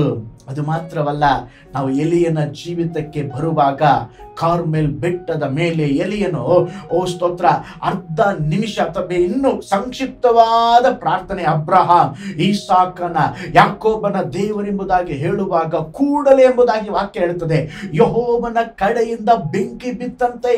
ಅವನ ಆಮೇನ್ ಎಂಬುದಾಗಿ ಹೇಳುವ ಮುಂಚಿತವಾಗಿ ಉತ್ತರ ದೊರಕಿತು. ಅದಾದ ನಂತರವಾಗಿ ನೋಡ್ರಿ, ಪರಲೋಕದಿಂದ ಬೆಂಕಿ ಬರಮಾಡಲಿಕ್ಕೆ 1 ನಿಮಿಷ ಪ್ರಾರ್ಥನೆ ಮಾಡಿದ ಎಲಿಯನು ಈಗ ಮಳೆ ಬರಬೇಕೆಂಬುದಾಗಿ ಪ್ರಾರ್ಥಿಸ್ತಾ ಇದ್ದಾನೆ. ಬೆಂಕಿನೇ 1 ನಿಮಿಷಕ್ಕೆ ತಂದ ಎಲಿಯನು ಮಳೆಯನ್ನು ಎಷ್ಟು ನಿಮಿಷಕ್ಕೆ ತರಬೇಕ್ರಿ? ಅರ್ಧ ನಿಮಿಷಕ್ಕೆ ತರಬೇಕು. ಈಗ ತಿರುಗಿ ಹೋಗಿ ದೇವ್ರೇ ಮಳೆ ಕೊಡ್ರಿ ಅಂತೇಳಿ ಪ್ರಾರ್ಥನೆ ಮಾಡಲಿಕ್ಕೆ ಹೋಗ್ತಾ ಇದ್ದಾನೆ. ಎಷ್ಟು ಸಾರಿ ಪ್ರಾರ್ಥನೆ ಮಾಡಿದನ ಗೊತ್ತಾ? ಬರಲು ಬಿದ್ದು 1 ಸಾರಿ ಅಲ್ರಿ, ಅವನಿಗೆ ಒಂದು ಸೂಚನೆ ಸಿಗುವವರೆಗೂ. 1 ಅರಸಗಳು 18ನೇ ಅಧ್ಯಾಯ 43-44ನೇ ವಾಕ್ಯವನ್ನು ಗಮನಿಸ್ರಿ. ಅವನು ತನ್ನ ಸೇವಕನಿಗೆ, ನೀನು ಮೇಲೆ ಹೋಗಿ ಸಮುದ್ರದ ಕಡೆಗೆ ನೋಡು ಎಂದು ಆಜ್ಞಾಪಿಸಿದನು. ಸೇವಕನು ಹೋಗಿ ನೋಡಿ ಬಂದು ಏನು ತೋರುವುದಿಲ್ಲ ಎಂದು ಹೇಳಿದನು. ಹೀಗೆ ಅವನನ್ನ 7 ಸಾರಿ ಕಳಿಸಿದನು. 7ನೇ ಸಾರಿ ಸೇವಕನು ಅಂಗೈಯಷ್ಟು ಚಿಕ್ಕದಾದ ಮೋಡವು ಸಮುದ್ರದಿಂದ ಏರಿ ಬರುತ್ತಲೇ ಎಂದು ತಿಳಿಸಿದನು. ಆಗ ಎಲಿಯನು ಅವನಿಗೆ, ನೀನು ಹೋಗಿ ಆಹಾಬನಿಗೆ ಬೇಗನೆ ರಥವನ್ನ ಹೊಡಿಸಿಕೊಂಡು ಮಳೆಯು ನಿನ್ನನ್ನ ತಡೆಯದಂತೆ ಬೆಟ್ಟವನ್ನ ಇಳಿದು ಹೋಗು ಎಂದು ಹೇಳು ಅಂದನು. ನೋಡ್ರಿ, ಇಲ್ಲಿ ಎಲಿಯನು ಎಲ್ಲಿವರೆಗೆ ಪ್ರೇರ್ ಮಾಡ್ತಾ ಇದ್ದಾನೆ? ಅಂಗೈಯಷ್ಟು ಮೋಡ ಬರುವವರೆಗೂ ಎಲಿಯನು ಎಡಬಿಡದೆ ಪ್ರಾರ್ಥಿಸುತ್ತಲೇ ಇದ್ದನು. ಕೆಲವು ಸಾರಿ ನಮ್ಮ ಪ್ರಾರ್ಥನೆಗಳಿಗೆ ಜಯ ಸಿಗಬೇಕಾದ್ರೆ ನಾವು ಎಡಬಿಡದೆ ಪ್ರಾರ್ಥಿಸಲೇಬೇಕು. ಪಾಸ್ಟರ್, ನನ್ನ ಗಂಡ ಇನ್ನೂ ರಕ್ಷಣೆ ಹೊಂದಿಲ್ಲ, ಎಡಬಿಡದೆ ಪ್ರಾರ್ಥನೆ ಮಾಡ್ರಿ. ಪಾಸ್ಟರ್, ನನ್ನ ಮಕ್ಕಳು ಮಾತು ಕೇಳ್ತಾ ಇಲ್ಲ, ಅವರ ರೂಟ್ ಬೇರೆ ಕಡೆ ಹೋಗ್ತಿದೆ, ಪ್ರಾರ್ಥನೆ ಮಾಡ್ರಿ, ಎಡಬಿಡದೆ ಪ್ರಾರ್ಥನೆ ಮಾಡ್ರಿ. ಪಾಸ್ಟರ್, ನನ್ನ ಮಗಳ ಮದುವೆ ಇನ್ನೂ ನಡೆದಿಲ್ಲ, ಎಡಬಿಡದೆ ಪ್ರಾರ್ಥನೆ ಮಾಡ್ರಿ. ಪಾಸ್ಟರ್, ನನಗೊಂದು ಪ್ರಮೋಷನ್ ಇನ್ನೂ ಸಿಕ್ಕಿಲ್ಲ, ಎಡಬಿಡದೆ ಪ್ರಾರ್ಥನೆ ಮಾಡ್ರಿ. ನೀವು ಎಡಬಿಡದೆ ಪ್ರಾರ್ಥಿಸುವಾಗ ಕರ್ತನು ನಿಮ್ಮ ಜೀವಿತದಲ್ಲಿ ಅದ್ಭುತವನ್ನ ಮಾಡುತ್ತಾರೆ. 1 ಸಾರಿ ಪ್ರೇಯರ್ ಮಾಡಿ ಬಿಟ್ಬಿಡಬಾರ್ದ್ರೆ, ಅಯ್ಯೋ ಇನ್ನೂ ಕೇಳಿಲ್ಲ. ಕೆಲವ್ರಿಗೆ ಹೆಂಗಂತ ಹೇಳಿದ್ರೆ 1 ಸಾರಿ ಪ್ರೇಯರ್ ಮಾಡಿದಾಗ ಪರಲೋಕ ಇಳಿದು ಬಂದು ಬಿಡ್ಬೇಕು ಅವ್ರಿಗೆ. ಅದೆಲ್ಲ ನಡೆಯಲ್ಲ. ಕೆಲವು ಸಾರಿ ಎಡಬಿಡದೆ ಪ್ರಾರ್ಥಿಸಬೇಕು. ಮಾರ್ಕನ ಬರೆದ ಸುವಾರ್ತೆ 10ನೇ ಅಧ್ಯಾಯ 46-52ನೇ ವಾಕ್ಯವನ್ನು ನೋಡ್ರಿ. ಯೇಸು ಸ್ವಾಮಿ ಯೆರಿಕೋ ಪಟ್ಟಣಕ್ಕೆ ಬಂದ್ರು. ಅಲ್ಲಿ ಜನರ ಗುಂಪು, ಅನೇಕ ಶಿಷ್ಯರು ಇರುವಾಗ ಅಲ್ಲಿ ಬಾರ್ತಿಮಾಯನ ಕೇಳ್ತಾ ಇದ್ದಾನೆ. ದಾರಿ ಮಗ್ಲಲ್ಲಿ ಕೂತ್ಕೊಂಡಿದ್ದ ಕುರುಡು ಭಿಕ್ಷೆಗಾರನ. ಅವನು ಕೇಳ್ತಾ ಇದ್ದಾನೆ, ಯಾರು ಹೋಗ್ತಾ ಇದ್ದಾರೆ? ದಾವೀದ ಕುಮಾರನು ಅಥವಾ ಯೇಸು ಸ್ವಾಮಿಲಿ ಬಂದಿದ್ದಾರೆ ಎಂಬುದಾಗಿ ಹೇಳಿದಾಗ ಅವನು ಕಿರುಚುವುದಕ್ಕೆ ಅಥವಾ ಕೂಗುವುದಕ್ಕೆ, ಮೊರೆ ಇಡುವುದಕ್ಕೆ ಆರಂಭಿಸಿದ. ಏನಂತೇಳಿ? ದಾವೀದ ಕುಮಾರನೇ, ನನ್ನನ್ನ ಕರುಣಿಸು. ಯೇಸುವನ್ನ ಕರೆಯುವುದಕ್ಕೆ ಜನರು ಎಂಕರೇಜ್ ಮಾಡಬೇಕಾಗಿತ್ತು. ಅಲ್ಲಿ ಎಂಕರೇಜ್ ಮಾಡಿಲ್ರಿ, ಡಿಸ್ಕರೇಜ್ ಮಾಡಿದ್ರೆ. ಏನಂತ ಹೇಳಿದ್ರೆ, ಓ ಬಾರ್ತಿಮಾಯ ಸುಮ್ಮನೆ ಇರಪ್ಪ ಅಂತೇಳಿ ಅವನು ಗದರಿಸಿದ್ರಂತೆ. ಸುಮ್ಮನೆ ಇರು. ಅವನು ಎಷ್ಟು ಗದರಿಸಿದ್ರೋ ಅಷ್ಟೇ ಸೌಂಡ್ ಜಾಸ್ತಿ ಕೂಗುದಂತೆ. 1 ಸಾರಿ ಕೂಗ್ದ, 2 ಸಾರಿ ಕೂಗ್ದ. ಯೇಸು ಸ್ವಾಮಿ ನಿಲ್ಲುವವರೆಗೂ ಅವನು ಯೇಸುವನ್ನ ಸತತವಾಗಿ ಎಡಬಿಡದೆ ಪ್ರಾರ್ಥಿಸುತ್ತಾನೇ ಇದ್ದ. ಕೊನೆಯದಾಗಿ ಯೇಸು ಸ್ವಾಮಿಗೆ ಶಬ್ದ ಕೇಳ್ತು. ಆಗ ನಿಂತ್ಕೊಂಡು ಹೇಳ್ತಾ ಇದ್ದಾರೆ, ಬಾರ್ತಿಮಾಯನನ್ನ ಕರೆಯರೆ. ಅವನು ಹೋದ. ನಾನು ನಿನಗೇನು ಮಾಡಬೇಕು? ಸ್ವಾಮಿ, ನನಗೆ ಕಣ್ಗಳು ಬರಬೇಕು. ಏಸಪ್ಪ ಅವನ ಜೀವನದಲ್ಲಿ ಒಂದು ಅದ್ಭುತ ಮಾಡಿದರು. ಜನರು, ನೀ ಸುಮ್ಮನೆ ಇರಪ್ಪ, ಏಸಪ್ಪನ ಕರಿಬೇಡ, ಜಾಸ್ತಿ ಸೌಂಡ್ ಮಾಡಬೇಡ ಅಂದಾಗ ಅವನು ಎಡಬಿಡದೆ ಪ್ರಾರ್ಥಿಸದೆ ಇದ್ದರೆ ಅಥವಾ ಅವನ ಮೌನವಾಗಿದ್ದರೆ ಏನಾಗ್ತಾ ಇತ್ತು ಗೊತ್ತಾ? ಅವನ ಜೀವನದಲ್ಲಿ ಅದ್ಭುತ ನಡೆಯುತ್ತಾ ಇರಲಿಲ್ಲ. ನಮ್ಮ ಜೀವಿತದಲ್ಲಿ ಕೂಡ ದೇವರು ಹೇಳ್ತಾ ಇದ್ದಾರೆ, ನೀನು ಎಡಬಿಡದೆ ಪ್ರಾರ್ಥಿಸುವಾಗ ನಿನ್ನ ಜೀವಿತದಲ್ಲಿ ನಾನು ಅದ್ಭುತ ಮಾಡ್ತೇನೆ. ಇವತ್ತೇ ಹೇಳಿ, ಸ್ವಾಮಿ, ಇನ್ನು ಮುಂದೆ ನಾನು ಬಿಟ್ಟು ಕೊಡೋದಿಲ್ಲ, ಸೈತಾನನಿಗೆ ಬಿಟ್ಟು ಕೊಡೋದಿಲ್ಲ, ಬೇಸರಿಕೆಗೆ ಬಿಟ್ಟು ಕೊಡೋದಿಲ್ಲ. ನಾನು ಎಡಬಿಡದೆ ಪ್ರಾರ್ಥಿಸಿ ಪ್ರಾರ್ಥಿಸಿ ನಾನು ಜಯ ಪಡೆದುಕೊಳ್ತೇನೆ, ಅದ್ಭುತ ಪಡೆದುಕೊಳ್ತೇನೆ, ಬಿಡುಗಡೆಯನ್ನ ಪಡೆದುಕೊಳ್ತೇನೆ. ಜಾರ್ಜ್ ಮುಲ್ಲರ್ ಅವರೊಬ್ರು ಬಹಳ ಪ್ರಾರ್ಥನೆ ವೀರರು, ನಂಬಿಕೆಯ ತಂದೆಯಾಗಿದ್ದರು. ಅವರ 5 ಜನ ಸ್ನೇಹಿತರು. ಅವರು ಈ 5 ಜನಕ್ಕಾಗಿ ಎಷ್ಟು ವರ್ಷ ಪ್ರೇಯರ್ ಮಾಡಿದ್ರೆ ಗೊತ್ತಾ? 1 ವಾರ ಅಲ್ರಿ, 1 ವರ್ಷ ಅಲ್ರಿ, 53 ವರ್ಷ. ಫಸ್ಟ್ ಫ್ರೆಂಡ್ 5 ವರ್ಷ ನಂತರ ರಕ್ಷಣೆ ಹೊಂದಿದ್ರು. ಇನ್ನೂ 2 ಫ್ರೆಂಡ್ಸ್ 10 ವರ್ಷಗಳ ನಂತರ ರಕ್ಷಣೆ ಹೊಂದಿದ್ರು. 4ನೇ ಫ್ರೆಂಡು 25 ವರ್ಷದ ತರುವಾಯ ರಕ್ಷಣೆ ಹೊಂದಿದ್ರು. ಒಬ್ಬರೇ ಬಾಕಿ ಇದ್ದು. ಇವರು ವಯಸ್ಸಾಯಿತು, ಆ ಮರಣದ ಹಾಸಿಗೆಯಲ್ಲಿದ್ದಾಗಲೂ ಕೂಡ ಅವನಿಗಾಗಿ ಪ್ರೇಯರ್ ಮಾಡ್ತಾ ಇದ್ರು. ಹಾಗೆ ಇವರು ತೀರಿ ಹೋಗ್ಬಿಟ್ರು. ತೀರಿ ಹೋದ ಮೇಲೆ ಜಾರ್ಜ್ ಮುಲ್ಲರ್ ಅವರ ಆ ಅಂತಿಮ ಸಂಸ್ಕಾರದ ವೇಳೆಯಲ್ಲಿ ಅನೇಕರು ಬಂದು ಸಾಕ್ಷಿ ಕೊಟ್ಟರು. ಆ ಸಾಕ್ಷಿಯನ್ನ ಕೇಳಿಸಿಕೊಂಡ 5ನೇ ಫ್ರೆಂಡ್ ಅವರು ಮರಣ ಹೊಂದಿ ತೀರಿ ಹೋದ್ರು. 53 ವರ್ಷ ಪ್ರೇಯರ್ ಮಾಡಿದ್ರು. ಕೊನೆಯ ಫ್ರೆಂಡ್ ಕೂಡ ರಕ್ಷಿಸಲ್ಪಟ್ಟ. ಕೈಗಳತ್ತಿ ದೇವರಿಗೆ ಸ್ತೋತ್ರ ಮಾಡೋಣ. ಹಲ್ಲೆಲೂಯಾ. ನೀವು ಎಡೆಬಿಡದೆ ಪ್ರಾರ್ಥಿಸುವಾಗ ದೇವರು ನಿಮಗೂ ಅದ್ಭುತ ಮಾಡ್ತಾರೆ, ನಿಮಗೂ ಬಿಡುಗಡೆ ಕೊಡ್ತಾರೆ. ನಾನು ಯಾವಾಗಲೂ ಹೇಳ್ತೇನೆ, ನಾವು ಎಷ್ಟೋ ವಿಷಯಗಳಿಗಾಗಿ ಪ್ರಾರ್ಥನೆ ಮಾಡಿ ನಾವು ಸತ್ತು ಹೋದ್ರೂ ಆ ಪ್ರಾರ್ಥನೆಗಳು ಸಾಯುವುದಿಲ್ಲ. ಏಕಂತ ಹೇಳಿದ್ರೆ ಪ್ರಾರ್ಥನೆಗೆ ಉತ್ತರವಿದೆ. ಸೋತು ಹೋಗ್ಬೇಡ್ರಿ. ನಮ್ಮ ಪ್ರಾಬ್ಲಮ್ ಏನಂದ್ರೆ ಎಡೆಬಿಡದೆ ನಾವು ಪ್ರಾರ್ಥನೆ ಮಾಡೋದಿಲ್ಲ. ದೇವರು ಇವತ್ತು ನಮ್ಮನ್ನು ಎಚ್ಚರಿಸ್ತಾ ಇದ್ದಾರೆ, ನಮ್ಮನ್ನ ಬಲಪಡಿಸ್ತಾ ಇದ್ದಾರೆ, ನಮ್ಮನ್ನ ಪ್ರೋತ್ಸಾಹ ಪಡಿಸ್ತಾ ಇದ್ದಾರೆ. ಎಡಬಿಡದೆ ಪ್ರಾರ್ಥನೆ ಮಾಡ್ರಿ. ಹಾಗಾದ್ರೆ ಮೊದಲ ಹೆಜ್ಜೆ ಏನು? ಯಾವಾಗ್ಲೂ ಸಂತೋಷ ಪಡಬೇಕು. 2ನೇದಾಗಿ ನಾವೇನ್ ಮಾಡ್ಬೇಕು? ಸ್ತೋತ್ರ, ಎಡಬಿಡದೆ ಪ್ರಾರ್ಥಿಸಬೇಕು. 3ನೇದಾಗಿ ವಾಕ್ಯವನ್ನ ನೋಡುವಾಗ 3ನೇ ಭಾಗ 1 ಥೆಸಲೋನಿಕ 5ನೇ ಅಧ್ಯಾಯ ಅದರ 16ರಿಂದ 22 ವಚನಗಳನ್ನ ನಾವು ಧ್ಯಾನ ಮಾಡ್ತಾ ಇದ್ದೇವೆ. 3ನೇ ಭಾಗ ನಾವು ನೋಡುವಾಗ ಅಲ್ಲಿ ಅಪೊಸ್ತಲ ಪೌಲನು ಹೇಳುತ್ತಾ ಇದ್ದಾನೆ, ಎಲ್ಲದರಲ್ಲಿ ಕೃತಜ್ಞತಾ ಸ್ತುತಿ ಮಾಡಿರಿ. ಇಲ್ಲಿ 3ನೇದಾಗಿ ನೋಡುತ್ತಾ ಇದ್ದೇವೆ, ಅಪೊಸ್ತಲ ಪೌಲನು ಹೇಳ್ತಾ ಇದ್ದಾನೆ, ಒಂದು ಜಯಭರಿತ ಜೀವನಕ್ಕೆ ನಾವು ಯಾವಾಗಲೂ ಎಲ್ಲ ಕಾರ್ಯಗಳಿಗಾಗಿ ಸ್ತೋತ್ರ ಮಾಡಬೇಕಂತೆ. ಇಲ್ಲಿ ದೇವರು ನಮಗೆ ವಿಜ್ಞಾಪನೆ ಮಾಡ್ತಾ ಇಲ್ಲ, ಆಜ್ಞಾಪಿಸ್ತಾ ಇದ್ದಾರೆ. ಆಜ್ಞಾಪನೆ ಮಾಡ್ತಾ ಇದ್ದಾರೆ ಅಂದ್ರೆ ಅದನ್ನ ಮಾಡಲೇಬೇಕು ಎಲ್ಲದರಲ್ಲಿ ಅಂತ. ಒಳ್ಳೆಯದು ನಡೆದಾಗ ಮಾತ್ರ ಸ್ತೋತ್ರ ಮಾಡ್ರಿ ಅಂತ ಹೇಳಿಲ್ಲ. ಎಲ್ಲದರಲ್ಲಿ ಚಿಕ್ಕ ಕಾರ್ಯವಿರಲಿ, ದೊಡ್ಡ ಕಾರ್ಯವಿರಲಿ, ಏನೇ ಇರಲಿ, ನಾವು ಎಲ್ಲಾ ಸಂದರ್ಭದಲ್ಲಿ ದೇವರನ್ನ ಸ್ತುತಿಸಬೇಕೆಂಬುದಾಗಿ ದೇವರು ಬಯಸ್ತಾ ಇದ್ದಾರೆ. ಎಫೆಸ ಪತ್ರಿಕೆ 5ನೇ ಅಧ್ಯಾಯ 19 ಮತ್ತು 20ನೇ ವಾಕ್ಯವನ್ನು ನೋಡುವಾಗ, ಪವಿತ್ರಾತ್ಮ ಭರಿತರಾಗಿದ್ದು ಕೀರ್ತನೆಗಳಿಂದಲೂ ಆತ್ಮ ಸಂಬಂಧವಾದ ಪದಗಳಿಂದಲೂ ಒಬ್ಬರಿಗೊಬ್ಬರು ಸ್ತೋತ್ರ ಮಾತಾಡಿಕೊಳ್ಳುತ್ತಾ ನಿಮ್ಮ ಹೃದಯಗಳಲ್ಲಿ ಕರ್ತನೆಗೆ ಗಾನ ಮಾಡುತ್ತಾ ಕೀರ್ತನೆ ಹಾಡುತ್ತಾ ಯಾವಾಗಲೂ ಎಲ್ಲ ಕಾರ್ಯಗಳಿಗೋಸ್ಕರ ನಮ್ಮ ಕರ್ತನಾದ ಯೇಸು ಕ್ರಿಸ್ತನ ಹೆಸರಿನಲ್ಲಿ ತಂದೆಯಾದ ದೇವರಿಗೆ ಸ್ತೋತ್ರ ಮಾಡ್ರಿ. ಈ ವಾಕ್ಯ ಕೂಡ ಹೇಳ್ತದೆ, ನಾವು ಎಲ್ಲಾ ಕಾರ್ಯಗಳಿಗಾಗಿ ತಂದೆಯಾದ ದೇವರಿಗೆ ಕ್ರಿಸ್ತ ಯೇಸುವಿನ ಹೆಸರಿನಲ್ಲಿ ಸ್ತೋತ್ರ ಮಾಡಬೇಕಂತೆ. ನೋಡ್ರಿ, ನಮ್ಮ ಜೀವನದಲ್ಲಿ ಸನ್ನಿವೇಶ ಪರಿಸ್ಥಿತಿಗಳು ಬದಲಾಗುವಾಗ 2 ಕಾರ್ಯ ಮಾಡಬಹುದು. ಏನು? ಒಂದು ಗುಣಗುಟ್ಟಬಹುದು, ಇಲ್ಲ ಒಂದ್ರೆ ಸ್ತೋತ್ರ ಮಾಡಬಹುದು. 2 ಬರೋದು. ನೀವು ಗುಣಗುಡ್ತಾ ಇದ್ದೀರಾ ಅಥವಾ ಸ್ತೋತ್ರ ಮಾಡ್ತಾ ಇದ್ದೀರಾ? ಇಸ್ರಾಯೇಲರು ಸ್ತೋತ್ರ, ದೇವರು ಅವ್ರ ಜೀವನದಲ್ಲಿ ಎಷ್ಟೋ ಅದ್ಭುತ ಮಾಡಿದ್ರು. ಸಾಯುವವರೆಗೂ ಸ್ತೋತ್ರ ಮಾಡಬೇಕಾಗಿತ್ತು. ಅವರು ಸ್ತೋತ್ರ ಮಾಡುವ ಬದಲಾಗಿ ಅಧಿಕವಾಗಿ ಅವರು ಅರಣ್ಯ ಪ್ರದೇಶದಲ್ಲಿ ಮಾಡಿದ್ದೇನು ಗೊತ್ತಾ? ಗುಣಗುಟ್ಟಿದ್ದು. ಆದಿ ಇಲ್ಲ, ಇದು ಇಲ್ಲ, ಅಲ್ಲಿದ್ರೆ ಚೆನ್ನಾಗಿತ್ತು. ಗುಣಗುಟ್ಟಿ ಏನ್ ಮಾಡಿದ್ರು ಗೊತ್ತಾ? ಆ ಮರುಭೂಮಿಯಲ್ಲೇ ಸತ್ತೋಗ್ಬಿಟ್ರು. ನೋಡ್ರಿ, ಆದ್ರೆ ಪೌಲ ಸೀಲರು ಬಹಳ ಇಕ್ಕಟ್ಟಾದ ಪರಿಸ್ಥಿತಿ, ಅವ್ರನ್ನ ಜೈಲಿಗೆ ಹಾಕಿದ್ದಾರೆ. ಅವ್ರು ಏನ್ ಮಾಡ್ತಾ ಇದ್ರು? ಅಲ್ಲಿ ಗುಣಗುಟ್ಲಿಲ್ಲ, ದೇವರನ್ನ ಸ್ತೋತ್ರ ಮಾಡಿದ್ರು. ದೇವರು ಅವರ ಜೀವಿತದಲ್ಲಿ ಬಿಡುಗಡೆ ಕೊಟ್ಟರು. ಅದಕ್ಕೆ ಕೊಲೊಸ್ಸೆ ಪತ್ರಿಕೆ 3ನೇ ಅಧ್ಯಾಯ 15ನೇ ವಾಕ್ಯ ಹೇಳ್ತದೆ, ಇದಲ್ಲದೆ ಕೃತಜ್ಞತೆ ಉಳ್ಳವರಾಗಿರ್ರಿ. ಹೃದಯವು ಕೃತಜ್ಞತೆಯಿಂದ ತುಂಬಿ ಹೊರಸೂಸುವಾಗ ಬಾಯಲ್ಲಿ ಖಂಡಿತವಾಗಿ ಸ್ತುತಿ ಸ್ತೋತ್ರಗಳು ಹುಟ್ಟುತ್ತದೆ. ಕೀರ್ತನೆಗಳು 50:23ನೇ ವಾಕ್ಯವನ್ನ ನೋಡ್ತೇವೆ, ಯಾರು ಸ್ತುತಿ ಯಜ್ಞವನ್ನ ಸಮರ್ಪಿಸುತ್ತಾರೋ ಅವರೇ ನನ್ನನ್ನ ಗೌರವಿಸುವರು. ಹಾಗಾದ್ರೆ ನಾವು ಎಲ್ಲದರಲ್ಲಿ ನಾವು ದೇವರನ್ನ ಸ್ತುತಿಸಬೇಕು. ಎಲ್ಲಾ ಕಾರ್ಯಗಳಲ್ಲಿ ನೋಡ್ರಿ, ಒಳ್ಳೆ ಕಾರ್ಯಗಳು ನಡೆಯುವಾಗ ಮಾತ್ರವಲ್ಲ, ಒಳ್ಳೆ ಕಾರ್ಯ ನಡೆಯುವಾಗ ಎಲ್ಲರೂ ಸ್ತೋತ್ರ ಹೇಳ್ತಾರೆ, praise the Lord, hallelujah, amen. ಹಾಗಲ್ಲ, ನಮ್ಮ ಜೀವನದಲ್ಲಿ ಸಮಸ್ಯೆ ಬಂದರೂ ಸ್ತೋತ್ರ ಮಾಡ್ರಿ. ನಮ್ಮ ಜೀವನದಲ್ಲಿ ತಡೆಗಳು ಬಂದರೂ ಸ್ತೋತ್ರ ಮಾಡ್ರಿ. ನಮ್ಮ ಜೀವನದಲ್ಲಿ ಸಮಸ್ಯೆಗಳು ಬಂದರೂ ಸ್ತೋತ್ರ ಮಾಡ್ರಿ. ಆ ಸ್ತೋತ್ರದಲ್ಲೇ ದೇವರು ನಿಮಗೆ ಜಯ ಕೊಡುತ್ತಾರೆ, ನಿಮಗೆ ಬಿಡುಗಡೆ ಕೊಡುತ್ತಾರೆ. ಹಲ್ಲೆಲೂಯಾ. ಕೈಗಳೆತ್ತಿ ದೇವರಿಗೆ ಒಂದು ಒಳ್ಳೆ ಸ್ತೋತ್ರ, 1 ನಿಮಿಷ ಸ್ತೋತ್ರ ಹೇಳ್ರಿ. ಹಲ್ಲೆಲೂಯಾ, ಪ್ರೈಸ್ ಲಾರ್ಡ್ ಎಂಬುದಾಗಿ ಹೇಳ್ರಿ. ಕರ್ತನ ನಾಮವನ್ನ ಮಹಿಮೆ ಪಡಿಸ್ರಿ. ಕೆಲವರು ಏನ್ ಮಾಡ್ತಾರೆ ಗೊತ್ತಾ? ಪಾಸ್ಟರ್, ನನಗೆ ಅದ್ಭುತ ನಡೆದ ಮೇಲೆ ಸ್ತೋತ್ರ ಮಾಡ್ತೀನಿ ಪಾಸ್ಟರ್. ಅದ್ಭುತ ನಡೆದ ಮೇಲೆ ಅಲ್ಲ, ಅದ್ಭುತ ನಡೆಯುವ ಮುಂಚೆ ಸ್ತೋತ್ರ ಮಾಡು. ಆ ಸ್ತೋತ್ರ ನಿಮ್ಮ ಕುಟುಂಬ ಜೀವಿತದಲ್ಲಿ ಒಂದು ಅದ್ಭುತ ನಡೆಯುವಂತದ್ದಾಗಿದೆ. ಒಂದು ಚಿಕ್ಕ ಉದಾಹರಣೆಯನ್ನ ನಿಮ್ಮೊಟ್ಟಿಗೆ ಹಂಚಿಕೊಳ್ಳುತ್ತೇನೆ.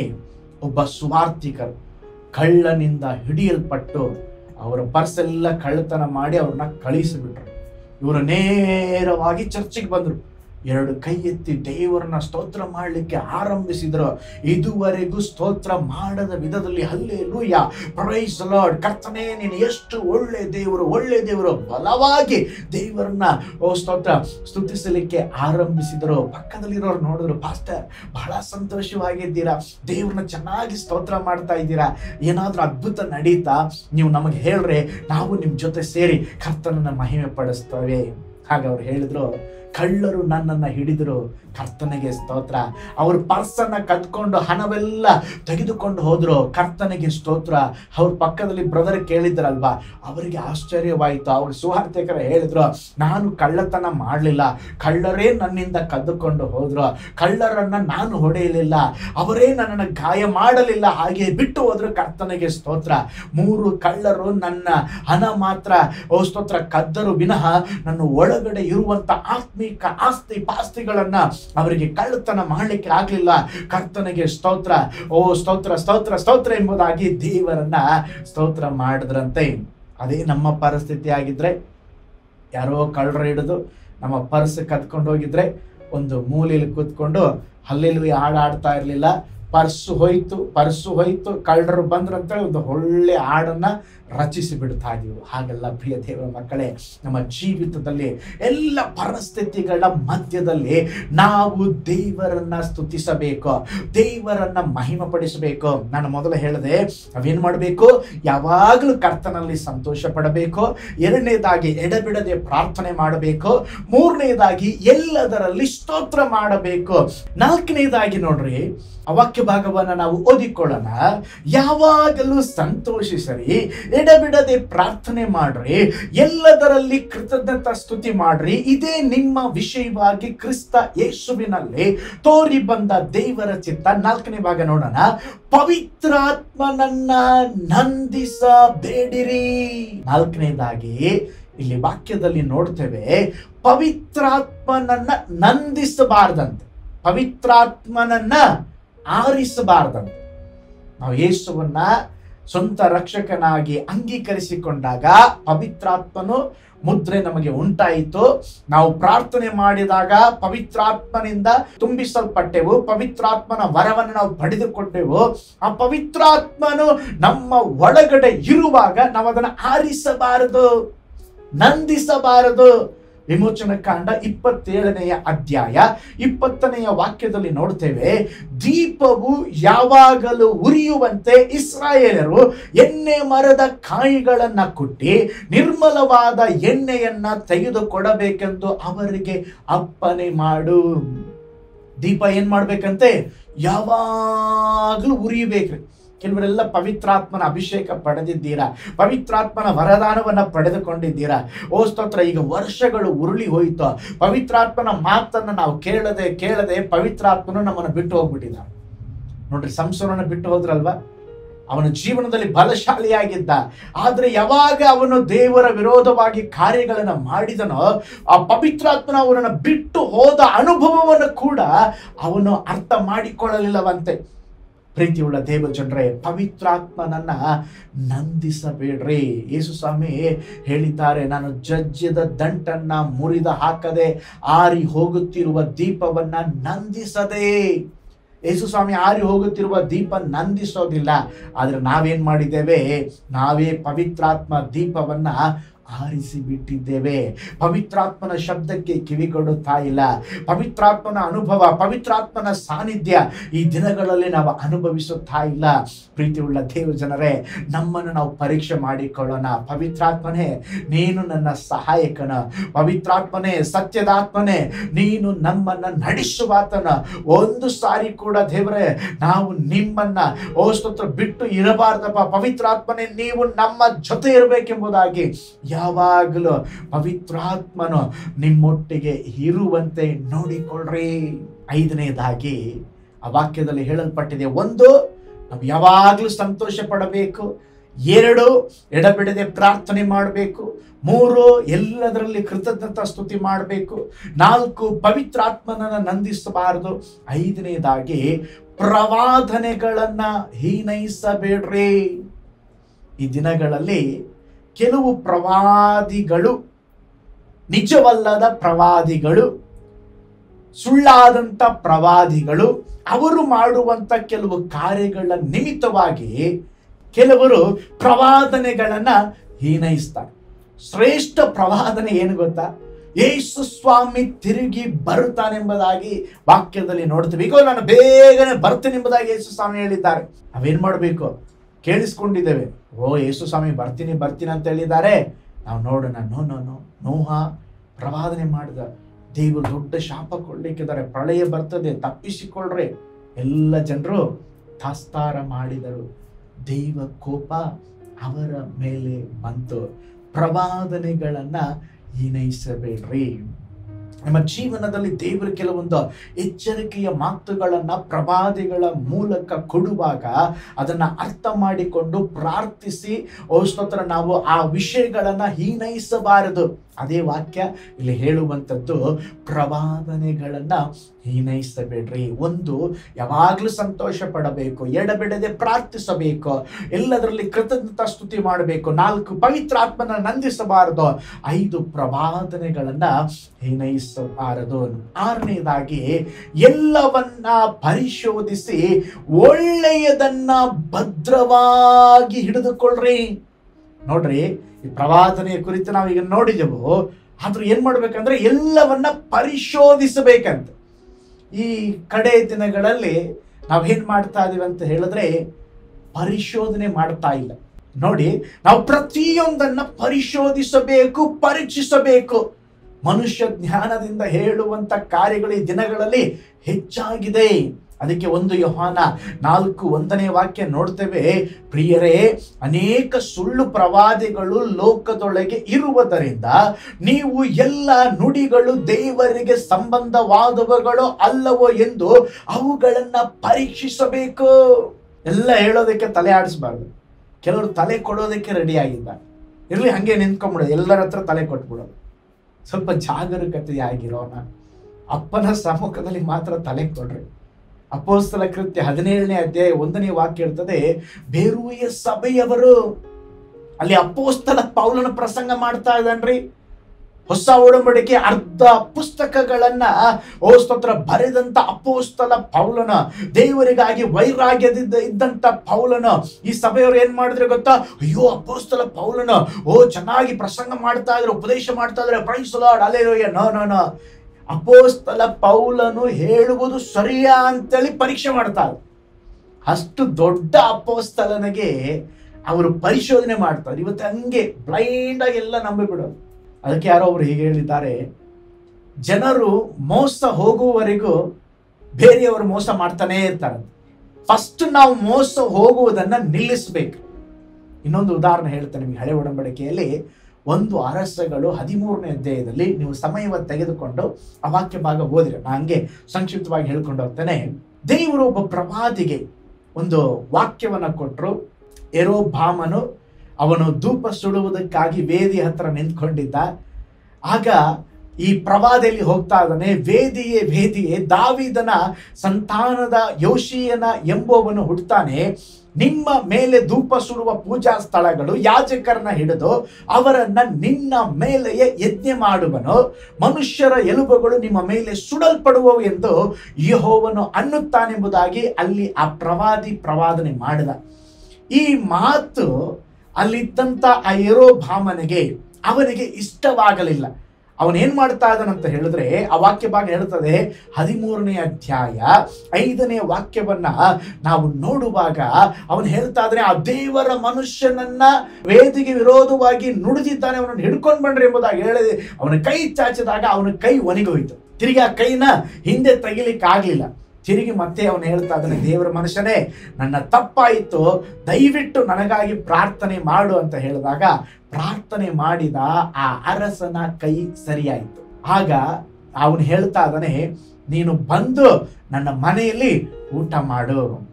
ನೀನು ದೇವರ ಮನುಷ್ಯ ಎಂಬುದಾಗಿ ಗೊತ್ತಾಯಿತು, ನೀನು ನನ್ನ ಮನೆಗೆ ಬಂದು ಸ್ವಲ್ಪ ಊಟ ಮಾಡು, ನಾನು ನಿನಗೆ ಆಫರಿಂಗ್ ಕೊಡ್ತೇನೆ, ಬಹುಮಾನ ಕೊಡ್ತೇನೆ ಅಂದಾಗ ಈ ದೇವರ ಪ್ರವಾದಿ ಹೇಳ್ತಾ ಇದ್ದಾನೆ, ನಿನ್ನ ಆಸ್ತಿಯಲ್ಲಿ ನನಗೆ ಅರ್ಧ ಕೊಟ್ಟರು ನಾನು ತೆಗೆದುಕೊಳ್ಳೋದಿಲ್ಲ. ದೇವರ ಅಪ್ಪನೇ ಆಗಿದೆ ಏನಂದ್ರೆ, ಇಲ್ಲಿ ಅನ್ನ ಪಾನಗಳನ್ನ ಏನನ್ನು ಸಹ ತೆಗೆದುಕೊಳ್ಳಬಾರ್ದು ಅಂತ ಹೇಳಿ ಅವನು ಪ್ರವಾದಿಸಿ ಆ ಸ್ಥಳವನ್ನ ಬಿಟ್ಟು ಹೊರಟು ಹೋದ. ಆ ಊರಿನಲ್ಲಿ ಇನ್ನೊಬ್ಬ ಪ್ರವಾದಿ ಇದ್ದನು. ಈಗ ಅವನಿಗೆ ವೃದ್ಧಾಪ ಆಗಿತ್ತು, ಮುದುಕನಾದ ಒಬ್ಬ ಪ್ರವಾದಿ ಇದ್ದ. ಇವನು ಏನ್ ಮಾಡಿದೆ ಗೊತ್ತಾ, ಆ 13ನೇ ಅಧ್ಯಾಯ 18ನೇ ವಾಕ್ಯದಲ್ಲಿ ಈ ಪ್ರವಾದಿಯನ್ನ, ಈ ಯೌವನಸ್ಥ ಪ್ರವಾದಿಯನ್ನ ಅವನು ಏನ್ ಮಾಡ್ತಾ ಇದ್ದಾನೆ, ಮನೆಗೆ ಕರೀತಾ ಇದ್ದಾನೆ. ಮನೆಗೆ ಬಂದು ನನ್ನ ಮನೆಯಲ್ಲಿ ಅನ್ನ ಪಾನಗಳನ್ನ ತೆಗೆದುಕೋ.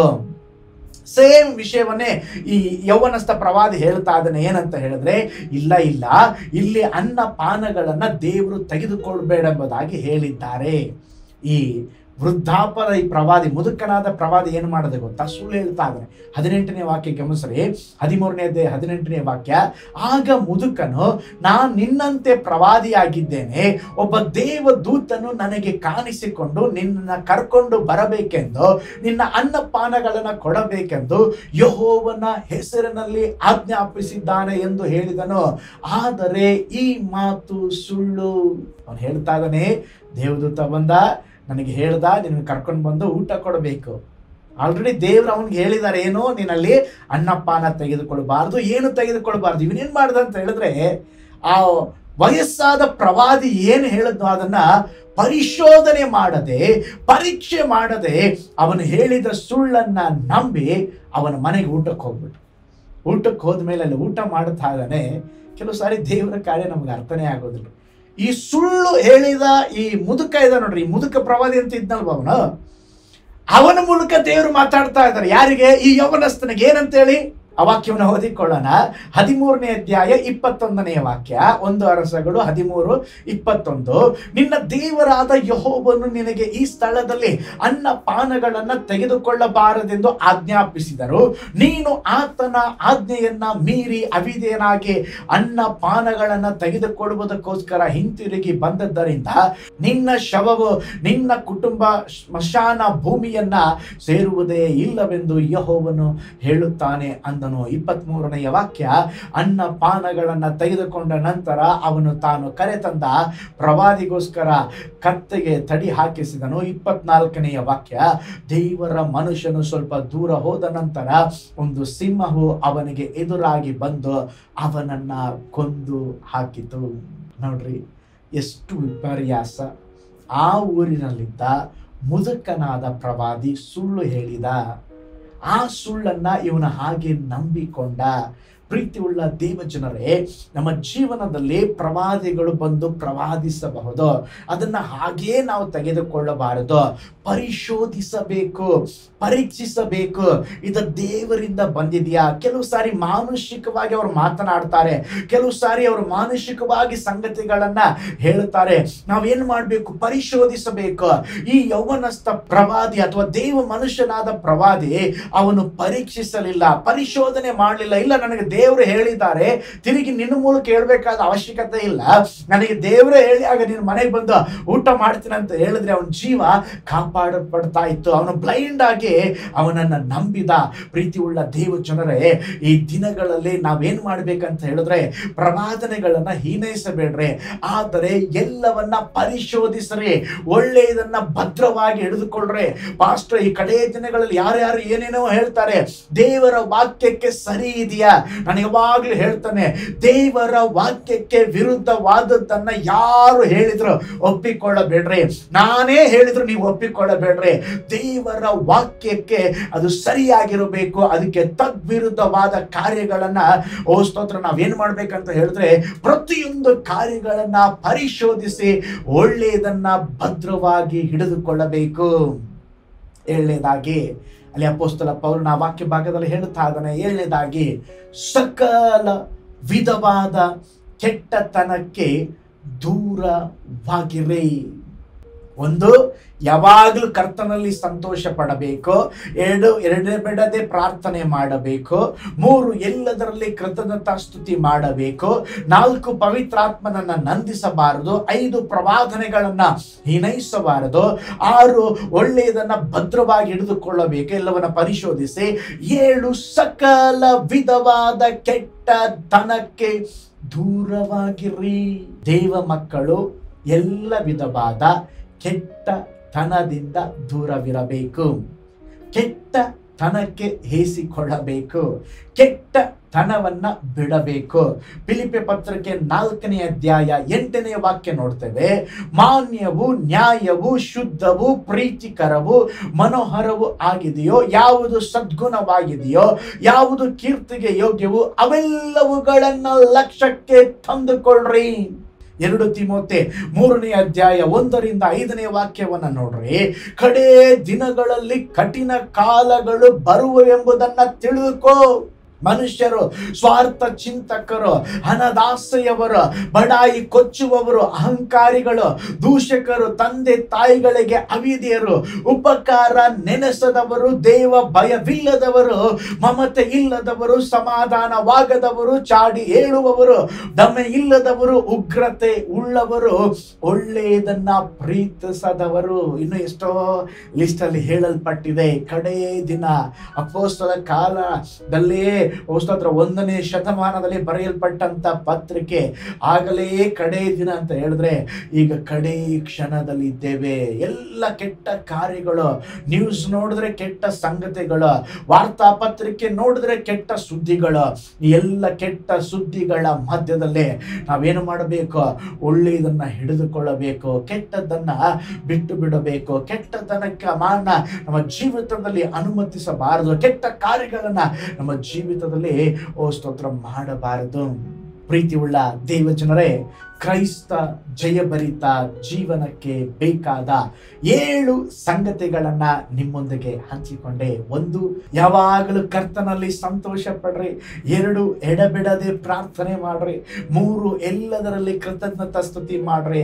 4, ಪವಿತ್ರಾತ್ಮನನ್ನ ನಂದಿಸಬೇಡ್ರಿ. 5, ಪ್ರವಾದನೆಗಳನ್ನ ಹೀನೈಸಬೇಡ್ರಿ. 6, ಎಲ್ಲವನ್ನ ಪರಿಶೋಧಿಸಿ ಒಳ್ಳೆಯದನ್ನ ಭದ್ರವಾಗಿ ಹಿಡಿದುಕೊಳ್ಳ್ರಿ. 7, ಸಕಲ ವಿಧವಾದ ಕೆಟ್ಟತನಕ್ಕೆ ದೂರವಾಗಿರಿ. 7 ಸಂಗತಿಗಳನ್ನ ದೇವರು ನಮ್ಮಿಂದ ಬಯಸುತ್ತಾ ಇದ್ದಾರೆ. ಕ್ರೈಸ್ತ ಜೀವನದಲ್ಲಿ ಒಂದು ಜಯಕರವಾದ ಜಯಭರಿತವಾದ ಜೀವಿತವನ್ನ ನಾವು ಅನುಸರಿಸಬೇಕಾದರೆ, ಸ್ತೋತ್ರ ಅದನ್ನ ಹೊಂದಿಕೊಳ್ಳಬೇಕಾದ್ರೆ ಈ ಸಂಗತಿಗಳನ್ನ ಮಾಡ್ರಿ. ನಿಶ್ಚಯವಾಗಿ ನಿಮ್ಮ ಜೀವಿತದಲ್ಲಿ ಒಂದು ದೊಡ್ಡ ಬಿಡುಗಡೆಯನ್ನ, ನಿಮ್ಮ ಜೀವಿತದಲ್ಲಿ ಒಂದು ದೊಡ್ಡ ಕಾರ್ಯಗಳನ್ನ ಕರ್ತನು ಮಾಡುವನು. 1 ನಿಮಿಷ ನಮ್ಮ ಕಣ್ಣುಗಳನ್ನು ಮುಚ್ಚಿ ದೇವರ ವಾಕ್ಯವನ್ನ ಕೇಳಿಸಿಕೊಂಡಿದ್ದೇವೆ. ಆ ವಾಕ್ಯಕ್ಕೆ ನಮ್ಮನ್ನು ಒಪ್ಪಿಸಿಕೊಡೋಣ. ದೇವರೇ, ನಾನು ಯಾವಾಗಲೂ ಸಂತೋಷ ಪಡಬೇಕು, ಎಡಬಿಡದೆ ಪ್ರಾರ್ಥನೆ ಮಾಡಬೇಕು, ಎಲ್ಲದರಲ್ಲಿ ಸ್ತೋತ್ರ ಮಾಡಬೇಕು, ಪ್ರವಾದನೆಗಳನ್ನು ಹೀನೈಸಬಾರದು ಸ್ವಾಮಿ. ಒಳ್ಳೆಯದನ್ನು ಭದ್ರವಾಗಿ ಹಿಡಿದುಕೊಳ್ಬೇಕು. ನನಗೆ ಕೃಪೆ ತೋರಿಸ್ರಪ್ಪ. ಎಲ್ಲರೂ ಪ್ರಾರ್ಥನೆ ಮಾಡೋಣ. ಹಲ್ಲೆಲೂಯಾ. ಈ ಸಮಯ ದೇವರೊಂದಿಗೆ ಮಾತನಾಡುವ ಸಮಯ, ದೇವರಿಗೆ ನಮ್ಮನ್ನು ಸಂಪೂರ್ಣವಾಗಿ ಒಪ್ಪಿಸಿಕೊಡುವ ಸಮಯ. ದೇವರೇ, ನನ್ನನ್ನು ಆಳ್ವಿಕೆ ಮಾಡ್ರಿ. ಎಲ್ಲರೂ ಹೇಳ್ರಿ hallelujah. Thank you Jesus, thank you Jesus. ಉನ್ನತನಾದ ದೇವರೇ, ಅದ್ಭುತನಾದ ದೇವರೇ, ಕ್ರೈಸ್ತ ಜೀವಿತದಲ್ಲಿ ನೀವು ಅಪೇಕ್ಷೆ ಪಡುವಂಥ ಈ ಕಾರ್ಯಗಳನ್ನು ನಮ್ಮ ಜೀವಿತದಲ್ಲಿ ಮಾಡುವುದಕ್ಕೆ ಕೃಪೆ ಕೊಡ್ರಿ. ಒಂದು ಕಾರಣಕ್ಕಪ್ಪ ಪವಿತ್ರಾತ್ಮನ ನಾವು ನಂದಿಸಬಾರ್ದಪ್ಪ ದೇವರೇ. ಒಂದು ಕಾಲದಲ್ಲಿ ಅಭಿಷೇಕವನ್ನು ಹೊಂದಿಕೊಂಡೆವ, ಒಂದು ಕಾಲದಲ್ಲಿ ನಿಮ್ಮ ವರದಾನಗಳನ್ನು ಪಡೆದುಕೊಂಡೆವ. ಈ ದಿನಗಳಲ್ಲಿ ತಣ್ಣಗೂ ಇಲ್ಲದೆ ಬೆಚ್ಚಗೂ ಇಲ್ಲದ ಅನುಭವದಲ್ಲಿ ಇದ್ದೇವೆ. ನಮ್ಮನ್ನು ಕ್ಷಮಿಸಿರಿ ಸ್ವಾಮಿ ದೇವರೇ. ನಾವು ಯಾವಾಗಲೂ ಉರಿಯುತ್ತಾ ಇರಬೇಕು, ನಮ್ಮ ದೀಪ ಪ್ರಕಾಶಿಸಬೇಕು ದೇವರೇ. ನಿಮಗೆ ಸ್ತೋತ್ರ ಸ್ತೋತ್ರ ಸ್ತೋತ್ರ. ಎಲ್ಲರೂ ಒಪ್ಪಿಸಿಕೊಡೋಣ. ಕರ್ತನೇ ನನಗೆ ಸಹಾಯ ಮಾಡ್ರಿ, ನನ್ನನ್ನು ಆಳ್ವಿಕೆ ಮಾಡ್ರಿ. Hallelujah hallelujah. ನಾನು ನಿಶ್ಚಯವಾಗಿ ನಂಬುತ್ತಾ ಇದ್ದೇನೆ, ದೇವರು ನಿಮ್ಮೊಟ್ಟಿಗೆ ಮಾತನಾಡಿದ್ದಾರೆ. ಕೆಲವರಿಗೆ ಒಟ್ಟಿಗೆ ದೇವರು ವೈಯಕ್ತಿಕವಾಗಿ ನಿಮಗೆ ಬೇಕಾದ ಸಂಗತಿಯನ್ನು ಮಾತನಾಡಿದ್ದಾರೆ. ಒಪ್ಪಿಸಿಕೊಡೋಣ ಕರ್ತನ ಸಮ್ಮುಖದಲ್ಲಿ, ನಮ್ಮನ್ನು ಒಪ್ಪಿಸಿಕೊಡೋಣ. ಕರ್ತನೇ ನೀನು ಆಳ್ವಿಕೆ ಮಾಡ್ರಿ ಎಂಬುದಾಗಿ ಹೇಳೋಣ. ನಾವು ಪ್ರಾರ್ಥನೆ ಮಾಡಿಕೊಳ್ಳೋಣ. ಪರಲೋಕದಲ್ಲಿ ವಾಸ ಮಾಡುವ ನಮ್ಮ ತಂದೆಯಾದ ದೇವರೇ, ನೀನು ಒಳ್ಳೆಯ ದೇವರು, ಒಳ್ಳೆಯದನ್ನೇ ಮಾಡೋ ದೇವರಪ್ಪ.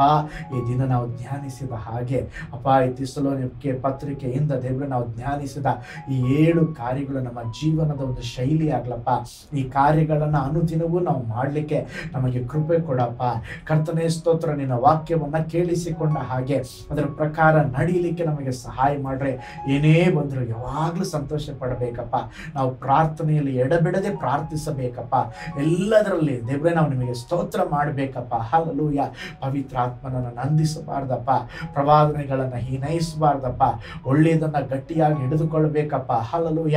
ಕೆಟ್ಟದ್ದನ್ನು ನಾವು ತ್ಯಜಿಸಿ ಬಿಡಬೇಕಪ್ಪ. ನಮಗೆ ಕೃಪೆ ಕೊಡ್ರಿ, ಕೃಪೆ ಕೊಡ್ರಿ ದೇವರೇ. ನಮ್ಮ ಜೀವಿತದಲ್ಲಿ ಕರ್ತನೆ ಅಪ್ಪ, ಓ ಸ್ತೋತ್ರ. ಈ ಕ್ಷಣದಿಂದ ನಮ್ಮ ಜೀವಿತವನ್ನು ನೀವು ಬದಲಾಯಿಸಿದ್ದೀಯಾ ದೇವರೇ. ಸ್ತೋತ್ರ. ನಮ್ಮ ಜೀವನ ಬದಲಾಗಿದೆ. ಈ ಕಾರ್ಯಗಳನ್ನು ಮಾಡಲಿಕ್ಕೆ ನಮ್ಮನ್ನು ಪ್ರೇರೇಪಿಸಲಿಕ್ಕಿದೆಯಾ, ಅದಕ್ಕಾಗಿ ಸ್ತೋತ್ರ. ದೇವರ ವಾಕ್ಯವನ್ನು ಕೇಳಿದ ಎಲ್ಲ ದೇವ ಜನರಿಗಾಗಿ ಪ್ರಾರ್ಥಿಸ್ತೇವೆ, ಕುಟುಂಬಗಳಿಗಾಗಿ ಪ್ರಾರ್ಥಿಸ್ತೇವೆ.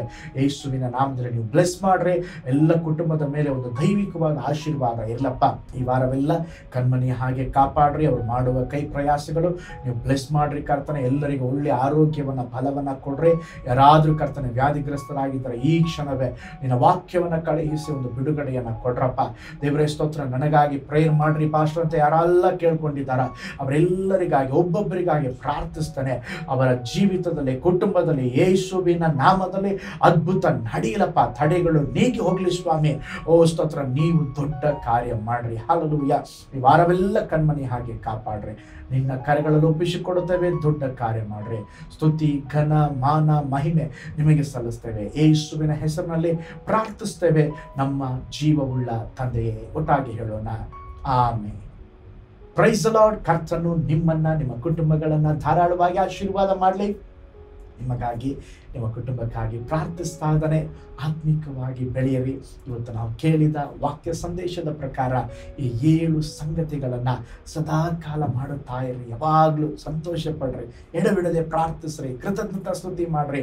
ಪವಿತ್ರಾತ್ಮನನ್ನು ನಂದಿಸಬೇಡ್ರಿ, ಪ್ರವಾದನೆಗಳನ್ನು ಹೀನೈಸಬೇಡ್ರಿ, ಒಳ್ಳೆಯದನ್ನು ಗಟ್ಟಿಯಾಗಿ ಹಿಡ್ಕೊಳ್ರಿ, ಕೆಟ್ಟದ್ದನ್ನು ತ್ಯಜಿಸಬೇಡ್ರಿ. ದೇವರು ನಿಮಗೆ ಕೃಪೆ ಕೊಡಲಿ. ಕರ್ತನು ನಿಮ್ಮನ್ನು, ನಿಮ್ಮ ಕುಟುಂಬಗಳನ್ನು ಇನ್ನೂ ಹೇರಳವಾಗಿ ಆಶೀರ್ವಾದ ಮಾಡಲಿ. God bless you all.